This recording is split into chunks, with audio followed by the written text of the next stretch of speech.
দেখেছি মধুর হাসি সোনার বাংলা আমি তোমায় ভালোবাসি কি শোভা কি ছায়া গো কি স্নেহ কি মায়া গো কি আঁচল বিছায়েছ বটের মূলে নদীর কূলে কূলে কি শোভা কি ছায়া গো কি স্নেহ কি মায়া গো কি আঁচল বিছায়েছ বটের মূলে নদীর কূলে কূলে মা তোর মুখের বাণী আমার কানে লাগে সুধার মতো মরিহার হায় রে মা তোর মুখের বাণী আমার কানে লাগে সুধার মতো মা তোর বাদল খানি মলিন হলে আমি ও মায়া আমি নয়ন জলে ভাসি সোনার বাংলা আমি তোমায় ভালোবাসি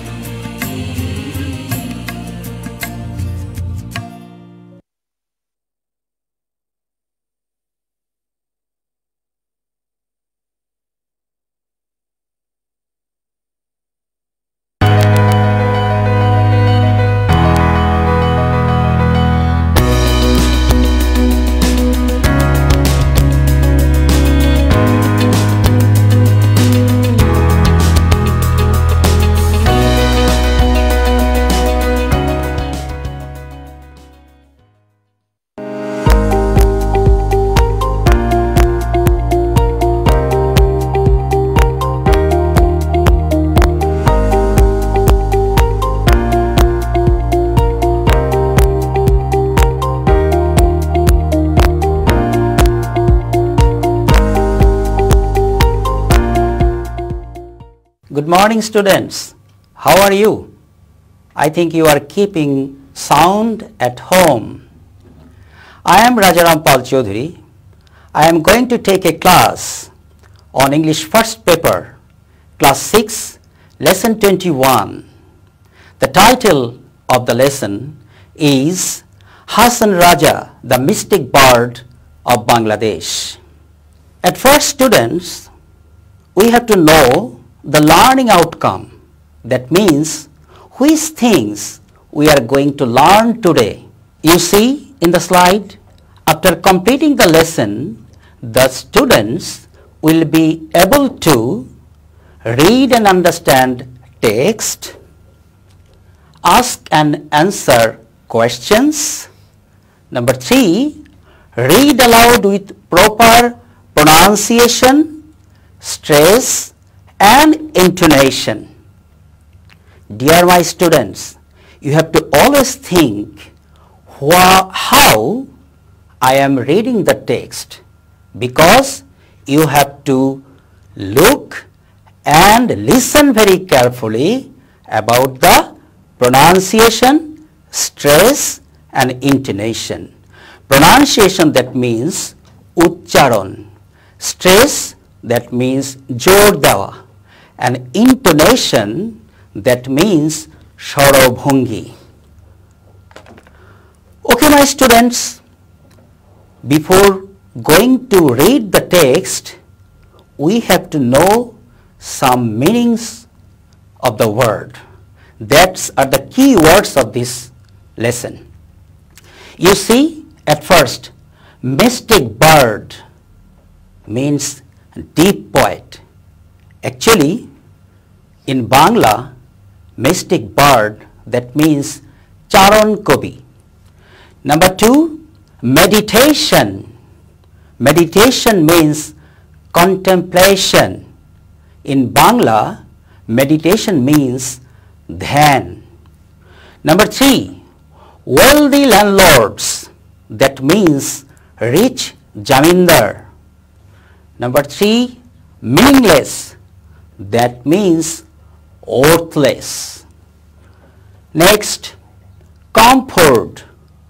Comfort means consolation, luxury, costly, pleasure, happiness. Volume, capacity, crazy, mad, contain, comprise, beyond, far off, eminent, famous. Have you understood the meanings of some keywords? Okay, my students, now you open your English for Today book, lesson 21. You listen carefully how I read this lesson, because you have to notice proper pronunciation, stress and intonation. You see, look at the pictures below. Do you know who they are or anything about them? Can you match the names of the pictures? Read the passage below to find out. You see, first picture. Can you guess who is he? He is Lalan Shah. Next, Hasan Raja. Last of all, can you guess who is? You can see he is Shah Abdul Karim. Now we will read the text. The other pictures are of the 3 well-known mystic birds of Bangladesh. They are famous in Bangladesh, in other countries too. They are Lalan Shah, Hasan Raja and Shah Abdul Karim. A bird is one who writes poems and songs, and a mystic is one who tries to search the truth and become united with God through prayer and meditation. All 3 birds wrote poems and songs to express their deep thoughts and feelings about God, life, and love for man. My dear students, can you guess how interesting it is?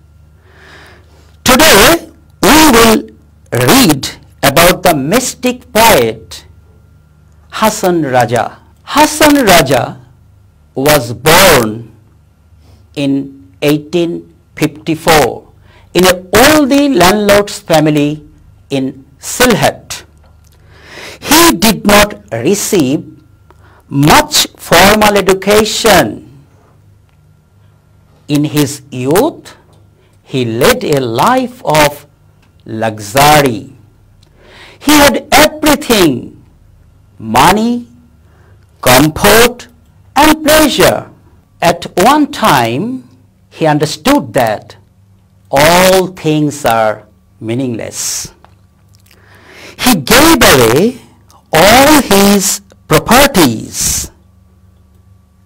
Understand, my students? তার সমস্ত সম্পদ সে বিলিয়ে দিয়েছিল।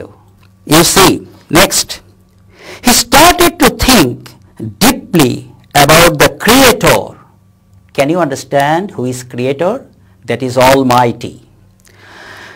About life, death, and mankind. Hasan Raja wrote a lot of songs, perhaps about 1,000 in number. His book called Hasan Udas was published in 1906. The book had 206 songs in it. In his songs, Hasan called himself Crazy Hasan Raja or the Pagla Hasan Raja. A volume, you listen carefully, a volume called Hasan Raja Shamagra, Complete Works of Hasan Raja, was published. The book contained 500 poems and songs. Some of the songs were written by the poet in Hindi. Can you imagine? He was expert in 2 languages. Most of the poems he had written in Bangla, and some poems he had written in Hindi. Okay, my students, listen carefully. Hasan Raja's songs were always popular in Sylhet, but very soon they spread all over Bangladesh and beyond. Actually, his songs were popular in that time and in present time in Bangladesh and outside Bangladesh. In India's West Bengal, some eminent folk singers, folk, you see the pronunciation folk, that is silent of L, folk singers made Hasan's songs popular. When you grow older, you will learn more about this great mystic poet through reading and listening to these songs. My students, now we will do the activity B1. Take your exercise book. What I am saying, you listen carefully, try to write down this. First question, you see, when was Hasan Raja born? Before writing the answer, you have to think about the question pattern. When was Hasan Raja born? You see, there was a linking verb, was. When you write the answer, you must use was. Can you remember the story? Where was Hasan Raja born? Where is it? That is in Sylhet. So, we have to write the answer. Hasan Raja was born in Sylhet. Next, question number B. Where did he come from? Can you guess? Where did he come from? I have already told you, before writing the answer of the question, you have to think about the question pattern. In which tense the question is asked. Here you see, where did he come from? Did. So, question pattern sentence is in past tense. So, we have to answer in past tense. He, past tense of come, that is came, he came from Sylhet, Bangladesh. He came from Sylhet, Bangladesh. Question number 3. What was his childhood like? Can you guess the story? Can you guess the story? Actually, Hasan Raja's childhood was very comfortable because he was a son of rich landlord. So, in question, there is a linking verb was. So, when you write answer, in answer, we must use the linking verb was. What was his childhood like? His childhood was very comfortable. Next question, D. Why did Hasan Raja live the life of comfort and pleasure? Very good question. You have to know the story and you have to recall the story. Why he left the life of comfort and pleasure? You know, this question is in past tense. This question is in past tense. So, we have to answer in past tense. Hasan Raja, past tense of live, that is left the life of comfort and pleasure because he thought that all the things were meaningless. For this, he left the life of comfort and pleasure. Final question is, what was the other name by which Hasan Raja was known? Actually, Hasan Raja was known as Crazy Hasan Raja or Pagla Hasan Raja. My students, I think you have written the question answer. Now we'll go to the activity B2.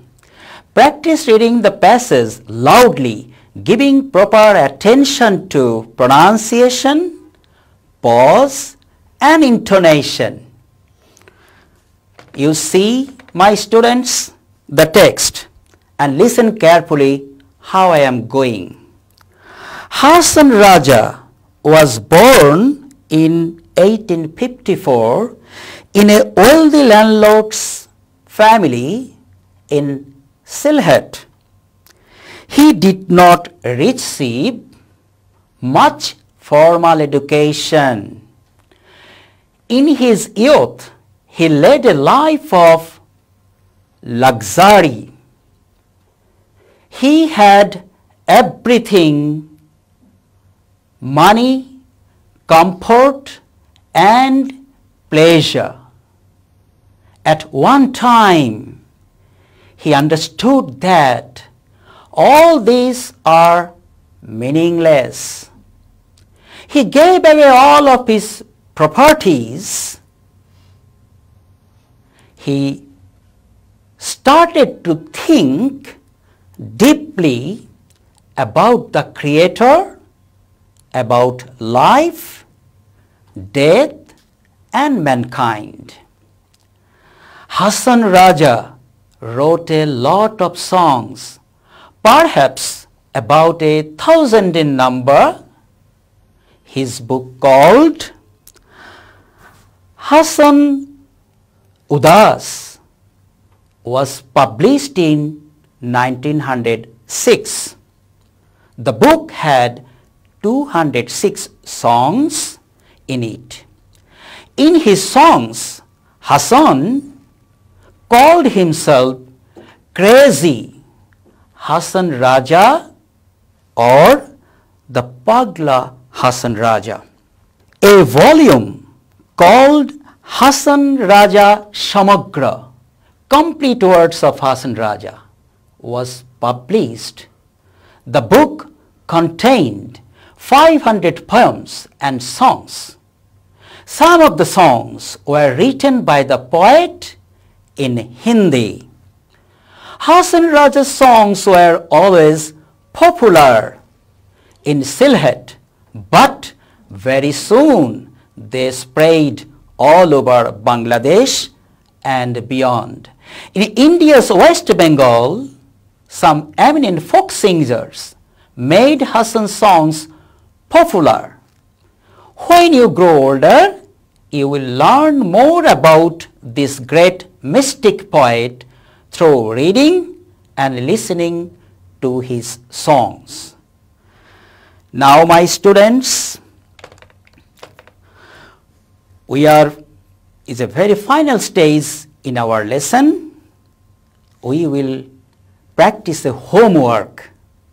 What is the homework?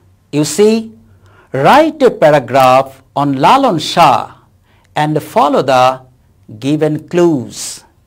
Jashore, 1772, known as Fakir Lalan Shah, no formal education, Lalan Sangeet, lost one eye, smallpox, October 17, 1890, Kustia. When your school will open, you will show your subject teacher your homework. He will evaluate this. If you want to watch this class again, you can visit YouTube channel Amar Ghor Amar School or Facebook page. If you want to know something, you write your comment or email us. We will try our best to answer your question. I am requesting you, my students, you must follow the rules and regulations of the government regarding COVID-19. Stay safe. Thank you, my students.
সুপ্রিয় শিক্ষার্থী বন্ধুরা, আমন্ত্রণ জানাচ্ছি আমার ঘরে আমার স্কুলের আজকের ক্লাসে।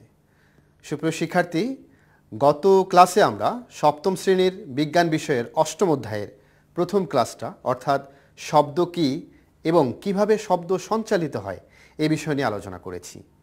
সুপ্রিয় শিক্ষার্থী, আজকে আমন্ত্রণ জানাচ্ছি এর পরবর্তী অংশগুলো নিয়ে। তবে তার আগে আমরা চলো দেখে নেই আমাদের আজকের আলোচিত বিষয়গুলো কি। আমরা এখানে দেখতে পাচ্ছি যে এই যে একটি ছবির মধ্যে আমরা দেখছি যে এখানে কিসের উপস্থিতি লক্ষ্য করে, এখানে আমরা দেখি যে বাতাসের উপস্থিতি লক্ষণীয়। এরপরে আমরা দেখি যে এখানে কোথায় আসলে এই ধরনের অ্যানিমালগুলোকে দেখা যাচ্ছে, পানির মধ্যে। তাহলে আরেকটা মাধ্যম, সে মাধ্যম কি? পানি। সুপ্রিয় শিক্ষার্থী বন্ধুরা, আমরা দেখলাম যে এখানে একজন ব্যক্তি কাজ করছে। তো এই কোন মাধ্যম নিয়ে কাজ করছে? উনি কি বায়বীয় মাধ্যম কিংবা তরল মাধ্যম নিয়ে? আমরা সহজেই দেখতে পাচ্ছি উনি কঠিন মাধ্যম নিয়ে কাজ করছে। তো আমরা তিনটা মাধ্যম এখানে লক্ষ্য করছি। একটি হচ্ছে বায়বীয় মাধ্যম, যেখানে বাতাসের উপস্থিতি আছে, আর একটি হচ্ছে তরল মাধ্যম, যেখানে পানি দেখানো হচ্ছে এখানে আসলে, আর একটি হচ্ছে কাঠ বা এই জাতীয় উপাদানগুলোকে দেখে আমরা বোঝাচ্ছি যে এটি হচ্ছে কঠিন মাধ্যম। তো প্রশ্ন হলো যে এ সকল মাধ্যমে শব্দ কিভাবে সঞ্চালিত হয়। খুবই ভালো হতো যদি ক্লাসরুমে তোমাদেরকে পাওয়া যেত, তোমাদের কাছ থেকে উত্তরগুলো শোনা যেত। তো যাই হোক, আমাদের প্রিয় কিশোর বাতায়নে তোমরা তোমাদের মতামতগুলো জানিয়ে দিবে সেখানে হয়তো তোমাদের কাছ থেকে আমরা কিছু মতামত নিজেদের মতো করে শেয়ার করতে পারবো। সুপ্রিয় শিক্ষার্থী বন্ধুরা, একটু দেখে নেই আমরা যে আসলে আজকে আমাদের আলোচিত বিষয়টাই হলো এই যে আমরা বিভিন্ন মাধ্যমে শব্দের সঞ্চালন নিয়েই কিন্তু আলোচনা করব এবং এই বিষয়টার উপরে আমাদের আজকের পাঠ। তাহলে বায়ু, পানি এবং কঠিন এই তিনটি মাধ্যম নিয়ে আমাদের মূল আলোচিত বিষয়। তরল ও কঠিনে শব্দের সঞ্চালন এবং বেগ, এই দুটি হচ্ছে আমাদের এই বিষয় থেকে নির্বাচিত বিষয়।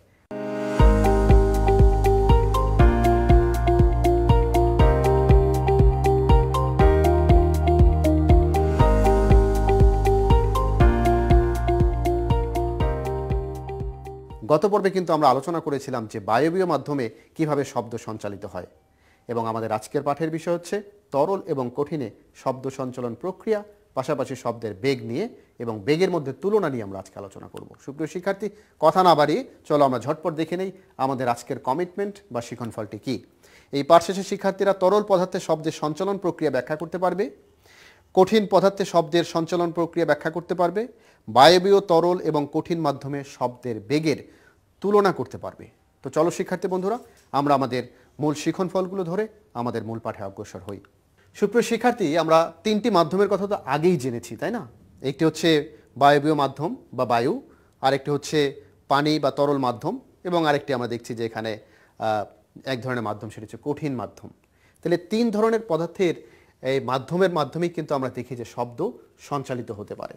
শুধুমাত্র যেখানে কোনো মাধ্যম নেই সেখানে শব্দ সঞ্চালিত হতে পারে না। এই জন্যই কিন্তু মাধ্যমবিহীন জায়গায় তুমি যে ধরনের যন্ত্রই ব্যবহার করো আর শব্দ তৈরির যে উৎসই ব্যবহার করো, সেখানে কম্পন তৈরি হওয়ার ফলে কম্পনটা ডিস্ট্রিবিউট হতে পারে না, এই জন্য আমরা শব্দ শুনি না। তো এই ধরনের প্রশ্ন তোমাদের কাছে কিন্তু অনেক সময় আমরা দেখি। তো বায়ু, পানি এবং এই কঠিন পদার্থের মাধ্যমে শব্দ সবচেয়ে দ্রুত চলে হচ্ছে কঠিন পদার্থের মাধ্যমে, এরপর তরল, আর এরপর হচ্ছে কি বায়বীয় মাধ্যম।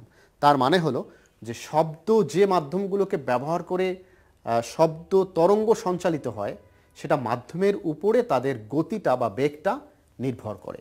এই বিষয়টি কিন্তু আমাদের মনে রাখতে হবে। যখন বড় ক্লাসে উঠবে তোমরা এই বিষয়গুলো ক্যারি করেই কিন্তু তোমাদেরকে সেই বা এই সংক্রান্ত জ্ঞানগুলোকে ক্যারি করে তোমাদেরকে কিন্তু সেই বিষয়গুলো ভালোভাবে রপ্ত করতে হবে। অর্থাৎ ফান্ডামেন্টাল বা বেসিক নলেজটা যদি তোমাদের ভালোভাবে তৈরি হয়, প্রত্যাশা করছি পরবর্তীতে তুমি যখন নবম, দশম এবং একাদশ, দ্বাদশে গিয়ে যখন এই শব্দ চ্যাপ্টারগুলো পড়বে তখন কিন্তু তোমার জন্য অনেক বেশি হেল্পফুল হবে। সুপ্রিয় শিক্ষার্থী, আমরা আজকে খুব ভালোভাবে জানার চেষ্টা করব এবং বোঝারও চেষ্টা করব। শুধু সাথেই থাকো আমাদের, কারণ আমরা এখন আলোচনা করছি তরল পদার্থে শব্দ কিভাবে সঞ্চিত হয় এই বিষয়টা নিয়ে। সুপ্রিয় শিক্ষার্থী, তোমরা কি কখনো এই ধরনের কোনো পরীক্ষা করে দেখেছো যে একটি পানির পাত্র নিয়ে সেখানে কান দিয়ে নিচে ঘন্টা বাজিয়ে যে শব্দ আসলে শোনা যায় কি না? নিশ্চয়ই অনেকেই হয়তো এরকম করেছো, খেলার ছলে হোক বা অন্য কোনোভাবে হোক। কিংবা যারা সাঁতার কাটতে জানো তারা পানিতে ডুব দিয়ে বন্ধুকে বলেছো তুমি পাড়ে দাঁড়িয়ে থেকে শব্দ করো দেখি কেমন হয়। আর যারা সাঁতার কাটতে জানো না, ভুলেও কিন্তু পানিতে নামা যাবে না, নিশ্চয়ই মনে থাকবে তোমাদের। সুপ্রিয় শিক্ষার্থী, আমরা দেখছি যে এখানে যাই হোক আমরা শব্দ সঞ্চালনের জন্য যে এখানে আন্দোলন সেটা আমরা দেখতে পাচ্ছি যে এখানে বাতাস বা মাধ্যম অথবা তরল পদার্থ অথবা কঠিন পদার্থের ভেতর দিয়ে কণাগুলো কিন্তু আন্দোলিত হচ্ছে। মূল বিষয় কিন্তু এটাই। তো চলো আমরা দেখে নেই একটা পরীক্ষার মাধ্যমে, সহজ একটা পরীক্ষা, এর উপকরণগুলো খুব সহজ, একেবারে হাতের নাগালে পাওয়া যায়। এই পরীক্ষার মাধ্যমে আমরা দেখে দেই যে কিভাবে একটি তরল মাধ্যমে শব্দ সঞ্চালিত হতে পারে। তো এই পরীক্ষার জন্য প্রয়োজনীয় উপকরণগুলো ঝটপট লিখে নাও তোমাদের কাছে কাগজ কলম থাকলে। উপকরণগুলো হচ্ছে যে একটি বেলুন এবং কিছু পরিমাণ পানি, এটা লাগবে। প্রসিডিউরটা আমরা একটু দেখে নিই।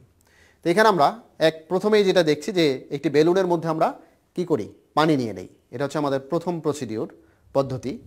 এরপর আমরা দেখি যে 2 নম্বরে পানি ভর্তি বেলুনটাকে কানের কাছে নিয়ে নিই। 3 নম্বর প্রসিডিউর হলো বেলুনের আরেক প্রান্তে এরকম আমরা আঙ্গুল দিয়ে আঁচড় কাটতে থাকি। যদি তোমরা বাসায় এই প্র্যাকটিসটা করো তাহলে 3 নম্বর পদ্ধতিতে আসার পর আমরা কিন্তু খেয়াল করব যে তুমি আঁচড়ের শব্দ কি শুনতে পাচ্ছ। যদি শুনতে পেয়ে থাকো তাহলে সেখানে তুমি তোমার পরীক্ষার বর্ণনার মধ্যে কিন্তু এই বিষয়টি লিখবে।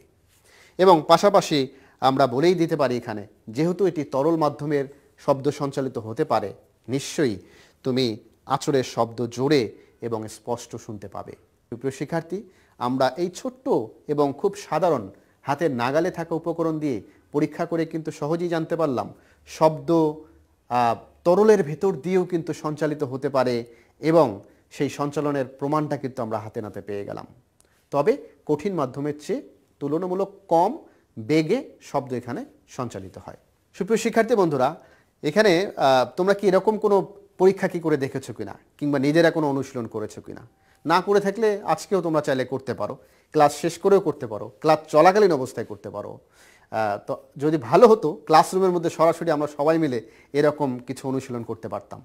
তো যাই হোক, যে সুযোগটি আমাদের হাতে নেই, আমরা এখন নিজে নিজে কিংবা অন্যের সহায়তায়, বাবা মার সহায়তায় এই কাজগুলো করব। এখানে আসলে আমরা রিপ্রেজেন্ট করার চেষ্টা করেছি যে এখানে কঠিন মাধ্যমে শব্দ কিভাবে সঞ্চালিত হয়। সঞ্চালনটা যেহেতু প্রত্যেকটা জায়গায় একটা ঢেউয়ের মতো করে তরঙ্গ আকারে সঞ্চালিত হয়, সেই বিষয়টি আমরা দেখার চেষ্টা করেছি। একটি টেবিলের মধ্যে যদি তুমি কান পেতে টেবিলের কোনো একটা প্রান্তের মধ্যে হালকা করে যদি আঁচড় দাও, তাহলে দেখবে শব্দ কিন্তু শোনা যায়। একটি টেবিলের উপর তোমার হাত ঘড়িটা, যে হাত ঘড়িটা মেশিনযুক্ত, টিক টিক টিক টিক করে শব্দ করে ঘোরে, সেই হাত ঘড়িটা যদি সেখানে উল্টিয়ে রেখে কান পেতে শোনো, শব্দ কিন্তু শোনা যায়। তাহলে শব্দ শোনার জন্য মাধ্যম কি, সেখানে কোন মাধ্যম ব্যবহার করা হয়েছে? শব্দ শোনার জন্য আমরা কঠিন মাধ্যমকে বা কঠিন পদার্থের মাধ্যমকে আমরা ব্যবহার করেছি। তো চলো আমরা আরও বিস্তারিতভাবে এই বিষয় দুটো নিয়ে আমরা আজকে আলোচনা করব, জানব আমাদের সুনির্দিষ্ট একটি পরীক্ষার মাধ্যমে। তো আমরা এখানে দেখি যে এই পরীক্ষাটাও আমরা কিভাবে করতে পারি। তুমি চাইলে তোমার ছোট ভাই বোন, বড় ভাই বোন, বাবা মা, যে কারো সাহায্য নিয়ে তুমি কিন্তু এটা করতে পারো। একটা টেবিলের মধ্যে কান পেতে আরেকজনকে বলো দূর থেকে হয় লাঠি দিয়ে কিংবা কলম দিয়ে অথবা আঙ্গুল দিয়ে আঁচড় কাটতে। তাহলে পরীক্ষার পদ্ধতিতে আমরা খুব সহজেই কিন্তু এই বিষয়গুলো জানতে পারি যে উপকরণের মধ্যে সহজেই কাঠের কিংবা এটা যে কোনো মেটালের উপকরণ হতে পারে, টেবিল হতে পারে একটা। টেবিলে কান পাতো, খুব সহজ। কাউকে টেবিলের উপর আঁচড় কাটতে বলো, নিজেও কেটে দেখতে পারো, অন্য কাউকে দিয়ে করাতে পারলে বেটার। তুমি কি আঁচড়ের শব্দ শুনতে পাচ্ছ? এবং আমরা বলে দিতে পারি তুমি আঁচড়ের শব্দ জোরে এবং স্পষ্ট শুনতে পাবে, কারণ শব্দ কঠিন পদার্থের ভেতর দিয়ে খুব দ্রুত বেগে সঞ্চালিত হতে পারে তরঙ্গ কিংবা ঢেউ সৃষ্টির মাধ্যমে। এই হচ্ছে আমাদের মূল বিষয়। তো চলো আমরা আরেকটি ভিডিও দেখে নেই, যে ভিডিওটার ভেতর দিয়ে আমরা আসলে কঠিন, তরল এবং বায়বীয় কিংবা গ্যাসীয় পদার্থের ভেতর দিয়ে শব্দ কিভাবে সঞ্চালিত হয়, এটি দেখলে কিন্তু আমাদের কাছে আরও অনেক বেশি ক্লিয়ার হবে। সুপ্রিয় শিক্ষার্থী বন্ধুরা, সাথে থাকার আমন্ত্রণ জানাচ্ছি এবং এই ভিডিও ক্লিপটি উপভোগ করারও আমন্ত্রণ জানাচ্ছি। আমরা দেখছি যে এখানে একজন শিক্ষক এবং শিক্ষার্থী দুজনে মিলে একটি স্প্রিং হাতে নিল এবং তারা পরীক্ষাটা করার চেষ্টা করছে এরকম যে শব্দ কিভাবে সঞ্চালিত হয়, অর্থাৎ শব্দ সঞ্চালনটা এই স্প্রিংয়ের ভেতর দিয়ে কিন্তু তারা এরকম ঝাঁকালো যখন, তখন দেখাচ্ছে এখানে একটা তরঙ্গ তৈরি হয়েছে। তা আমরা এই যে তরঙ্গটা তৈরি হলো, এভাবেই কিন্তু শব্দ এক জায়গা থেকে আরেক জায়গা, অর্থাৎ বায়বীয় মাধ্যমের মাধ্যমে এক জায়গা থেকে আরেক জায়গায় শব্দ কি হতে পারে, সঞ্চালিত হতে পারে। তার মানে এখানেও আমরা প্রমাণ পেলাম যে শব্দ সঞ্চালনের জন্য ম্যান্ডেটরি আমাদের এখানে তরঙ্গ তৈরি হতে হবে এবং সেটা যে মাধ্যমে শব্দটা সঞ্চালিত হচ্ছে সেই মাধ্যমের উপরেই সেটি নির্ভর করবে। এরপর আবার আমরা দেখলাম যে এখানে স্প্রিংয়ের আরেকটি স্প্রিং তারা দেখানোর চেষ্টা করছে এবং দেখো যে একটা স্থানের মধ্যে সংকোচন আর একটা স্থানের মধ্যে প্রসারণ, এভাবেই নির্দিষ্ট মাধ্যমের অণুগুলোর সংকোচন এবং প্রসারণ, এটার মাধ্যমে বা এই সংকোচন প্রসারণের আন্দোলনের মাধ্যমে শ্রোতা কিংবা আমাদের কান পর্যন্ত এই কম্পনটা পৌঁছায় বিধায় আমরা কিন্তু এভাবে শুনতে পাই। এখান থেকে দেখো সাউন্ড বক্স থেকে অথবা শব্দ তৈরির উৎস থেকে এভাবেই শব্দ উৎপত্তি হয় এবং শেষ পর্যন্ত শব্দের এই অণুগুলোর মাধ্যমের যে অণুগুলো আছে এগুলোর আন্দোলন পাশাপাশি অন্যান্য অণুগুলোকে আন্দোলিত করার মাধ্যমে এটি এক জায়গা থেকে আরেক জায়গায় স্থানান্তরিত, যাকে আমরা বলছি সঞ্চালিত হয়। সুপ্রিয় শিক্ষার্থী, দেখো আমরা একটু আগে যে পরীক্ষাটার কথা বললাম, আবার সেটি পানির মাধ্যমে দেখলাম যে এখানে স্কুলের ঘন্টা বা বেল, ইলেকট্রিক বেল বাজছে, এটা বাতাসের মাধ্যমে।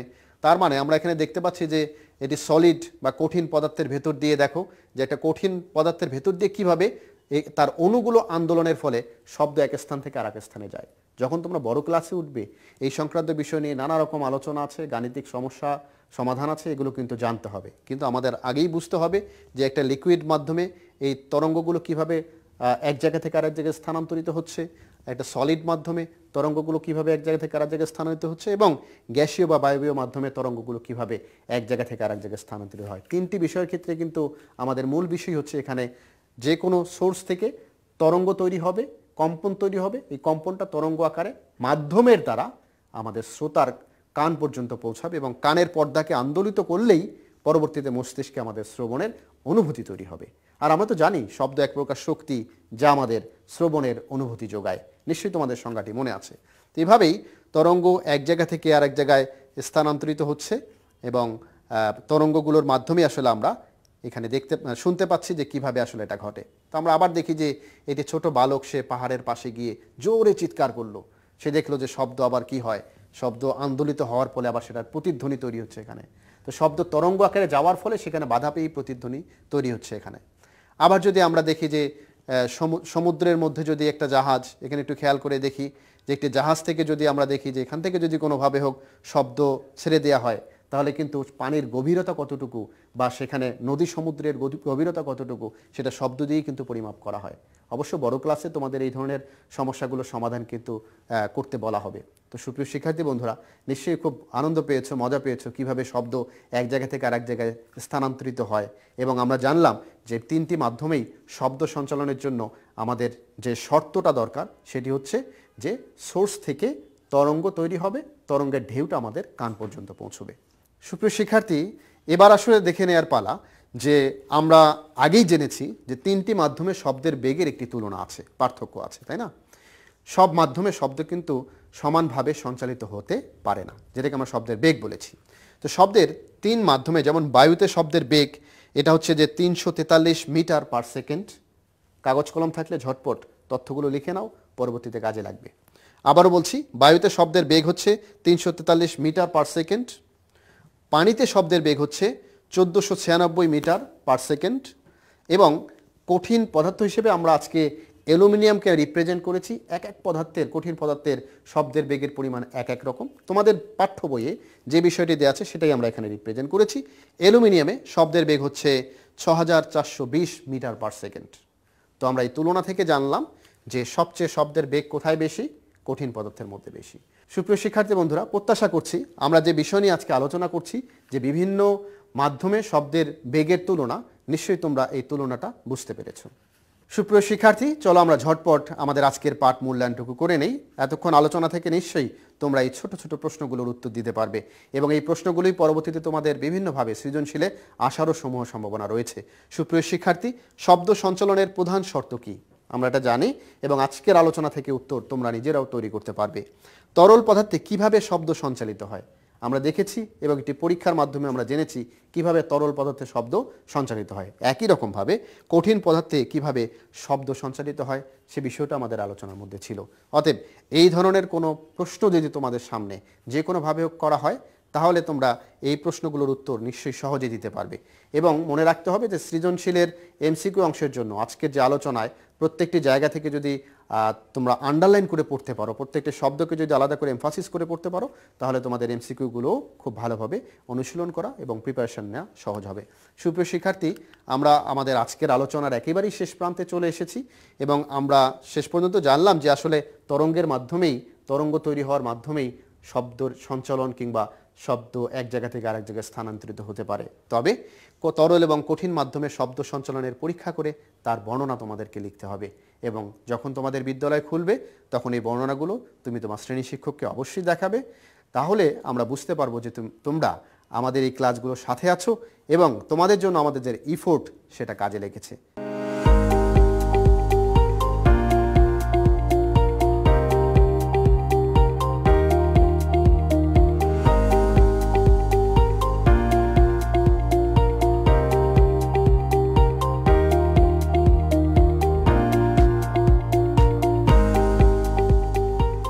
সুপ্রিয় শিক্ষার্থী বন্ধুরা, আমাদের আজকের আলোচনায় আমরা একেবারেই শেষ প্রান্তে চলে এসেছি এবং আজকের এই ক্লাসটি নিশ্চয়ই তোমাদের ভালো লেগেছে এবং আরও ভালো লাগবে যদি তোমরা কিশোর বাতায়নে আমাদের সাথে নিয়মিত কানেক্ট থাকো। আর হ্যাঁ, তোমাদের ক্লাসটি কিন্তু কিশোর বাতায়নে খুঁজে পাওয়া যাবে।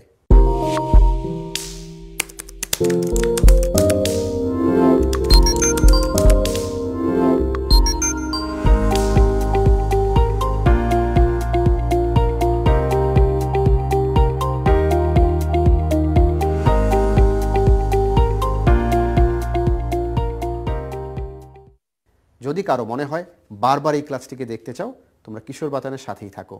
সুপ্রিয় শিক্ষার্থী বন্ধুরা, নির্দিষ্ট কোনো মতামত জানতে হলে সেখানে তোমরা কমেন্টসে জানিয়ে দাও, আমরা প্রচেষ্টা করব তার উত্তর দিতে। সুপ্রিয় শিক্ষার্থী, সকলেই সুস্থ থাকো, ভালো থাকো। তোমাদের সর্বাঙ্গের মঙ্গল কামনায় আজকে এখানেই শেষ করছি। আর আগামী ক্লাসটিতে অবশ্যই সকলে জয়েন করবে। সবাইকে অসংখ্য ধন্যবাদ।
প্রিয় শিক্ষার্থী, আসসালামু আলাইকুম। আজকে আমরা পড়ব তোমাদের অষ্টম শ্রেণীর চতুর্থ অধ্যায়ের স্প্রেডশিট প্রোগ্রাম। আজকে ক্লাসে তোমাদের সবাইকে স্বাগতম। তোমরা একটি ছবি দেখতে পাচ্ছ, এই ছবি দেখবা, আরো কিছু ছবি দেখো। এই ছবিগুলো দেখে আজকের ক্লাসে আমরা কি পড়াবো তার সম্পর্কে একটি আইডিয়া পাবে। এখানে দেখতে পাচ্ছ তোমাদের ড্রয়িং, অ্যারিথমেটিক, জিওমেট্রিক, অর্থাৎ একটি খাতায় তোমাদের রেজাল্ট শিট তৈরি করা হচ্ছে, তাই না? এরকম ঠিক কিনা বলো? আজ থেকে অনেক বছর আগে এইভাবে করে কিন্তু আমরা রেজাল্ট বা ফলাফল তৈরি করতাম। আবার দেখো, এই যে এখানে কেউ একজন হিসেব নিকেশ করছে, খাতা কলমে হাতে কলমে লিখে, তাই না, হিসেব নিকেশ করছে। তাহলে এই ছবিগুলো দেখে আমরা আরও কিছু ছবি দেখি। আগের ছবিগুলোর থেকে এই ছবিগুলোর পার্থক্য কি সেটা একটু দেখো, খেয়াল করো। এখানে কি দেখতে পাচ্ছ? Spreadsheet programme. এবং এখানে দেখো কত চমৎকার একটি ইন্টারফেস, তাই না? তাহলে আমাদের আজকের পাঠ তোমরা ঠিকই ধরেছ, সেটা হচ্ছে স্প্রেডশিট। আজকে আমরা পড়ব তোমাদের চতুর্থ অধ্যায়ের স্প্রেডশিট প্রোগ্রাম, তাই না? স্প্রেডশিট প্রোগ্রামটা কি, কিভাবে কাজে লাগে, কোথায় ব্যবহার করা হয়, এগুলো নিয়ে আজকে আমরা আলোচনা করব। তাই এখন বলবো, এই ক্লাসটির শেষে তুমি কি কি শিখতে পারবে এই ক্লাস থেকে। দৈনন্দিন জীবনে হিসাব ব্যবস্থাপনায় ও সংরক্ষণের প্রয়োজনীয়তা ব্যাখ্যা করতে পারবে। তথ্য ও যোগাযোগ প্রযুক্তি ও স্প্রেডশিটের মধ্যে সম্পর্ক ব্যাখ্যা করতে পারবে। স্প্রেডশিট সফটওয়্যার ব্যবহারের ক্ষেত্র কোথায় কোথায় ব্যবহার করা হয় সেগুলো ব্যাখ্যা করতে পারবে এবং স্প্রেডশিট ব্যবহারের কৌশল ব্যাখ্যা করতে পারবে। স্প্রেডশিটের ধারণা। আজ থেকে অনেক বছর আগে মানুষ যত কাজ করতো তার মধ্যে একটি কাজ কমন। বর্তমানে আমরা যা করি, আগে যে কাজ করতো তার মধ্যে একটি কমন কাজ। সেই কমন কাজটি কি জানো? হিসেব নিকেশের কাজ। অর্থাৎ আজ থেকে অনেক বছর আগেও মানুষের দৈনন্দিন জীবনে হিসেব নিকেশের প্রয়োজন হতো। বর্তমানে তো সবচেয়ে বেশি ব্যবহার করা হয়। হিসেব নিকেশ ছাড়া আমরা এক চুলও নড়তে পারি না, এক মুহূর্ত চলতে পারি না। এখানে দেখতে পাচ্ছ এই রকম একটি যন্ত্র, গুটি গুটি একটি যন্ত্র, তার নাম কিন্তু অ্যাবাকাস। তারপরে এখানে দেখতে পাচ্ছ ক্যালকুলেটর, এটি দেখে তুমি চিনতে পেরেছ, এবং এটি দেখেছো কম্পিউটার। তার মানে এই যে অ্যাবাকাস, ক্যালকুলেটর এবং কম্পিউটার, এগুলো দিয়ে কিন্তু বর্তমানে আমরা হিসাব নিকেশ করি, তাই না? তাহলে তোমার মনে প্রশ্ন আসতে পারে না যে আজ থেকে অনেক বছর আগে যখন এই ডিভাইসগুলো ছিল না, তখন মানুষ কিভাবে ক্যালকুলেশন বা হিসাব নিকেশ করত?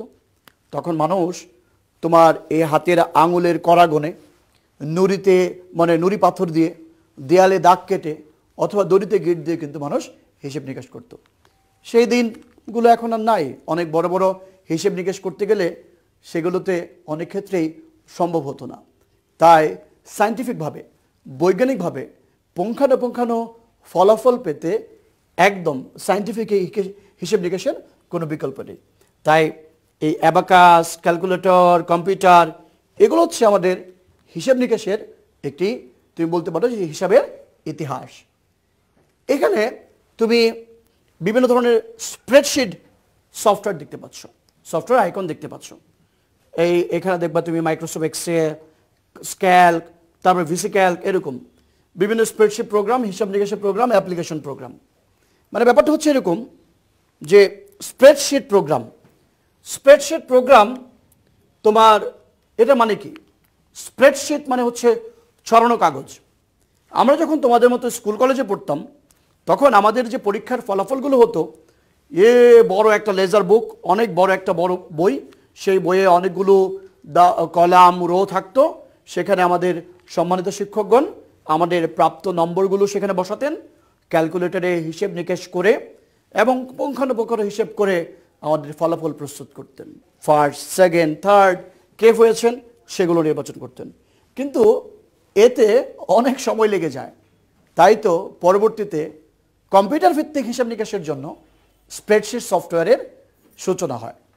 এই স্প্রেডশিট সফটওয়্যার বিভিন্ন কোম্পানি বিভিন্ন নামে এই পর্যন্ত তৈরি করেছেন। তুমি এখানে দেখতে পাচ্ছ ভিসি ক্যালক, এটা অ্যাপল কোম্পানি। তোমরা জানো যে আমাদের টেকনোলজি কোম্পানি যে অ্যাপল, এই ভিসি ক্যালক এটা তৈরি করেছেন অ্যাপল কোম্পানি। এরপরে এক্সেল, মাইক্রোসফট। তোমরা জানো যে বর্তমানে আমাদের দৈনন্দিন কাজে ব্যবহার করতে হয় এমন কোনো সফটওয়্যার নেই যেটি এই মাইক্রোসফট তৈরি করেনি। মাইক্রোসফটের এক্সেল এবং তোমার ওপেন অফিস ক্যালক নামেও তোমার কি রয়েছে, এই ধরনের বিভিন্ন ধরনের স্প্রেডশিট প্রোগ্রাম বা সফটওয়্যার রয়েছে। কেন এটাকে প্রোগ্রাম বলা হচ্ছে? মনে রাখবা, প্রোগ্রাম মানে হচ্ছে কিন্তু একটা সফটওয়্যার কি যেটা দিয়ে আমরা কাজকে সহজে করতে পারি। আর সফটওয়্যার হচ্ছে একটি প্রোগ্রাম দিয়েও সফটওয়্যার হয়, অনেকগুলো প্রোগ্রাম দিয়েও কিন্তু একটা সফটওয়্যার হয়। তাহলে এটি একটি প্রোগ্রাম, মানে এটা এক প্রকার সফটওয়্যার। তাহলে তোমাকে যদি বলা হয় কয়েকটি স্প্রেডশিট প্রোগ্রামের নাম বলো, তুমি বলে দিবা ভিসি ক্যালক, এক্সেল এবং ওপেন অফিস সফটওয়্যার, রাইট? এবার আসো, আমাদের এই বইয়ে তোমাদের স্প্রেডশিট সম্পর্কে আলোচনা করা হয়েছে। আমরা এই স্প্রেডশিটটা একটু ভালো করে বোঝার চেষ্টা করি। স্প্রেডশিট ছড়ানো কাগজ, অনেকগুলো কাগজ, অনেক বড় কাগজ ছড়ানো।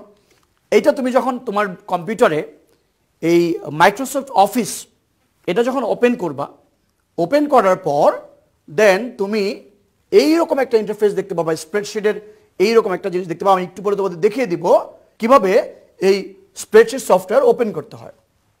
স্প্রেডশিট সফটওয়্যার ওপেন করার পর এই যে ইন্টারফেসটি আসবে, এখানে অনেকগুলো তুমি আইকন, ছবি, অপশন দেখতে পাচ্ছ।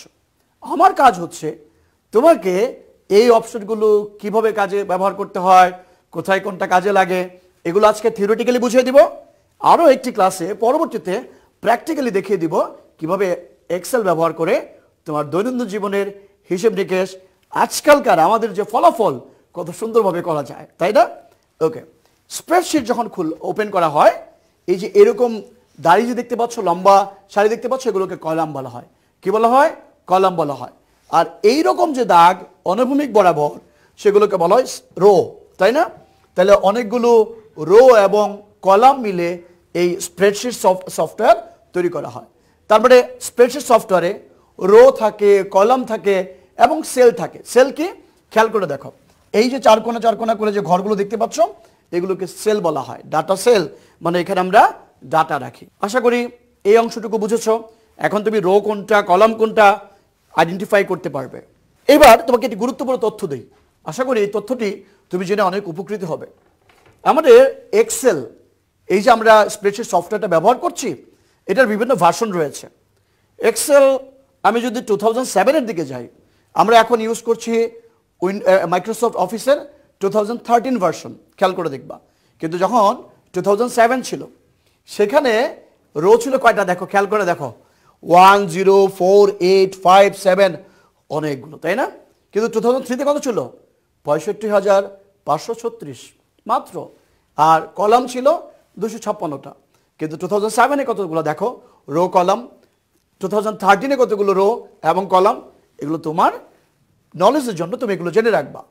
2016, 2019-এ কিন্তু এখন অনেক অনেক তোমার মনে করো এই রো কলাম তুমি তৈরি করতে পারবা। এবং টোটাল সেল, খেয়াল করে দেখো টোটাল সেল, কতগুলো সেল এখানে আছে। এটি খুবই গুরুত্বপূর্ণ একটা ইনফরমেশন। পরবর্তীতে তুমি এই ক্লাসটির স্ক্রিনশট কিন্তু রাখতে পারো, রেখে এখান থেকে জানতে পারো যে কোন স্প্রেডশিট সফটওয়্যারে কোন ভার্সনে কতগুলো রো ছিল, কতগুলো কলাম ছিল, কতগুলো সেল ছিল। আশা করি তথ্যটি তোমাদের জন্য খুবই গুরুত্বপূর্ণ একটি তথ্য। এবার আসো এক নজরে তোমাদের সবাইকে দেখে দিচ্ছি এই স্প্রেডশিট সফটওয়্যারের একটা চিত্রের মাধ্যমে কোন অপশনটিকে কি বলা হয়, এগুলোর কি নাম, তাই না? খেয়াল করে দেখো, তোমরা দেখতে পাচ্ছ এই যে এখানে যে বাটনটা দেখতে পাচ্ছ, আমি তোমাদের এখানে দেখাচ্ছি, একটু জুম করে দেখতে পারো যে এটাকে নাম কি? অফিস বাটন, তাই না? এই সফটওয়্যারটা আমরা অফিসিয়াল বিভিন্ন কাজকর্মে ব্যবহার করি, তাই এটা বলে অফিস বাটন। এটা অফিস বাটন। এই অফিস বাটনের ঠিক পাশেই এই যে অপশনটা দেখতে পাচ্ছ, এর নাম হচ্ছে কুইক অ্যাক্সেস বাটন। কি বলতো? কুইক অ্যাক্সেস টুল বার। মানে এখানে যে তুমি কুইকলি সেভ করতে পারবা, তুমি কুইকলি অনেকগুলো কাজ জাস্ট ক্লিক করলে কাজ হয়ে যাবে, তাই এটাকে বলা হয় কুইক অ্যাক্সেস টুল বার। এই যে অপশনটা দেখতে পাচ্ছ, এটার নাম হচ্ছে নেম বক্স। অর্থাৎ তুমি কত নম্বর সেলে আছো, সেই সেলের তুমি যদি লোকেশনটা খুঁজে বের করতে চাও, তাহলে তোমাকে নেম বক্সে যেতে হবে। নেম বক্সের পাশে যেটা রয়েছে সেটা হচ্ছে ফর্মুলা বার। তুমি এক্সেলে হিসেব নিকেশ করতে যে অনেক ক্ষেত্রে বিভিন্ন ধরনের ফর্মুলা, সূত্র, ফাংশন এগুলো ইউজ করতে হয়, ঠিক তাই এই ফর্মুলা বারে তুমি সেটা পেয়ে যাবা। অ্যান্ড দেন দেখো অ্যাক্টিভ সেল নামে একটা অপশন রয়েছে। অ্যাক্টিভ সেল মানে হচ্ছে তুমি যে কোনো মুহূর্তে এক্সেলে যে কোনো একটা ঘরে বা সেলে যদি ক্লিক করো, দেন এখানে যে ঘরটি দেখবা এটি এরকম আইডেন্টিফাই হয়ে যাবে, এটাকে বলা হবে অ্যাক্টিভ সেল। মানে তুমি এই মুহূর্তে কোন সেলে আছো সেই সেলটা অ্যাক্টিভ সেল দ্বারা নির্ণয় করা হবে। এইখানে দেখো নিচে যেটি আছে এখানে শিট ট্যাব স্ক্রলিং বাটন, অর্থাৎ এখানে তুমি স্ক্রল করে আগে পরে শিটে তুমি যেতে পারবা। এন্ড বাই ডিফল্ট তিনটা মানে তুমি যখন একটা স্প্রেডশিট সফটওয়্যার ওপেন করবা তখন এখানে বাই ডিফল্ট তিনটা ট্যাব দেখতে পারবা, শিট 1, শিট 2, শিট 3 এটা দেখতে পারবা।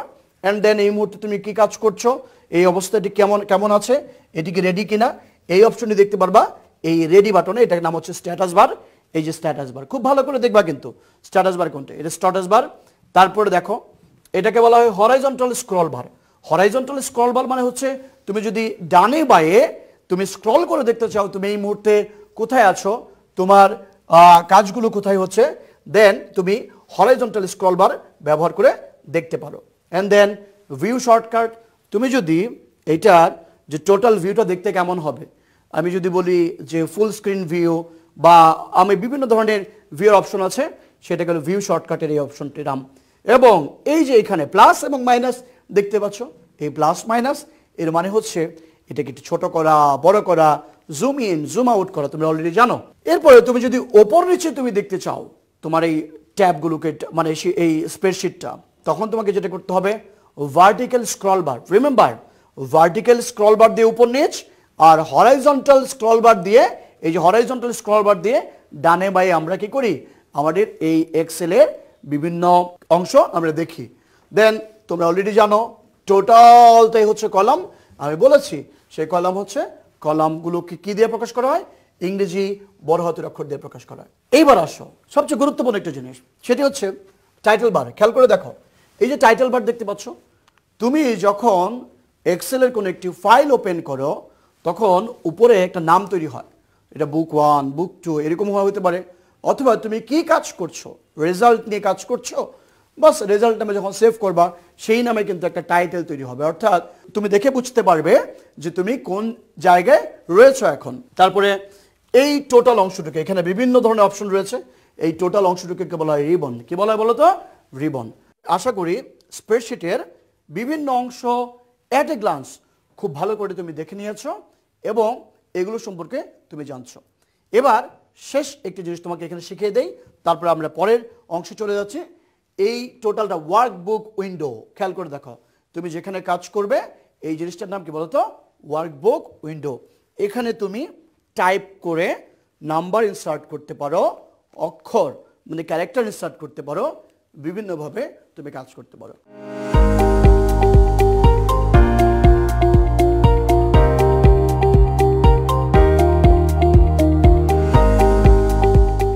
এবার আসো স্প্রেডশিট সফটওয়্যারের ব্যবহারের উদ্দেশ্য ও সুবিধাটা তুমি জেনে নাও। তাহলে স্প্রেডশিট সফটওয়্যার যেহেতু তুমি শিখেছো, এটা ব্যবহারের উদ্দেশ্য ও সুবিধাটা কি? বিপুল পরিমাণের উপাত্ত নিয়ে কাজ করা যায়, তথ্যের ক্ষুদ্রতম একককে বলা হয় উপাত্ত। হিসেবের কাজ দ্রুত এবং নির্ভুলভাবে করা যায়। সূত্র ব্যবহারের কারণে হিসাব নিকাশ স্বয়ংক্রিয় হয়ে যায়। একই সূত্র বারবার ব্যবহারের সুযোগ রয়েছে। দেন প্রক্রিয়াকরণে সময় কম লাগে, উপাত্তের চিত্ররূপ দেওয়া সহজ হয়। এবার স্প্রেডশিট ব্যবহারের কৌশলটা তোমাদের জানিয়ে দিই। আশা করি স্প্রেডশিট তুমি চিনেছ এবং এটা ব্যবহার করবে কিভাবে এটা তোমাকে এখন জানাচ্ছি। প্রথমেই তোমার ল্যাপটপ বা কম্পিউটারের অল প্রোগ্রামস নামক যে অপশনটি রয়েছে এখানে আসবে। এখানে আসার পর মাইক্রোসফট অফিস তোমার এক্সেল 2007 যে ভার্সনটা ইউজ করো 2013 হতে পারে, 2019 পর্যন্ত এখন রয়েছে, সেই ভার্সনে তুমি ক্লিক করবা। দেন তোমার এই স্প্রেডশিট মাইক্রোসফট এক্সেল খুলে গেল বা ওপেন হয়ে গেল। এই যে খুলে যাওয়ার পর এই ধরনের একটি অপশন তোমাদের সামনে আসবে, তোমরা অলরেডি দেখতে পাচ্ছ। এবং টোটালি তুমি যদি একটু বড় করে দেখতে চাও, দেখতে এটা এইরকম হবে। এটা হচ্ছে মাইক্রোসফট অফিস এক্সেলের কি একটি টোটাল উইন্ডো বা ভিউ। এবার আসো এই অফিস বাটন ক্লিক করতে হবে, নিউ বাটনে ক্লিক করতে হবে। প্রথমে যেটা করবা, অফিস বাটনে যে নিউ অপশনে ক্লিক করবে, নতুন একটি ফাইল নিয়ে কাজ করার জন্য নিউ অপশনে ক্লিক করতে হবে। নিউ অপশনে ক্লিক করলে যেটা হবে, নতুন একটি পেজ ওপেন হবে। এই যে ওয়ার্কশিট হিসেবে ক্ষেত্র, ওয়ার্কশিটে অনেক ছক্কাটা ঘর থাকে, ওয়ার্কশিটে একাধিক হয়, একাধিক ওয়ার্কশিটও কাজ করা যায়। ওয়ার্কশিট তৈরি হলো, তারপরে তুমি নেম আদার্স, তোমার এটা খেয়াল করে দেখো, নেম এজ তোমার ওয়াকিম বিনা, আমরা নাম্বারগুলো ইউজ করলাম, তাদের এজগুলো ইউজ করলাম। এবং তারপরে যদি আমরা চাই যে ওয়ার্কশিটে যোগ করা, তোমরা জেনে থাকবা এই এক্সেলের মাধ্যমে যোগ বিয়োগ অনেক কিছু করা যায়। যত বেশি প্র্যাকটিক্যাল কাজ করবা তত বেশি ভালোভাবে এটি শিখতে পারবা। আজকে তোমাদের জাস্ট ইন্টারফেসগুলো ভালোভাবে পরিচয় করে দিই।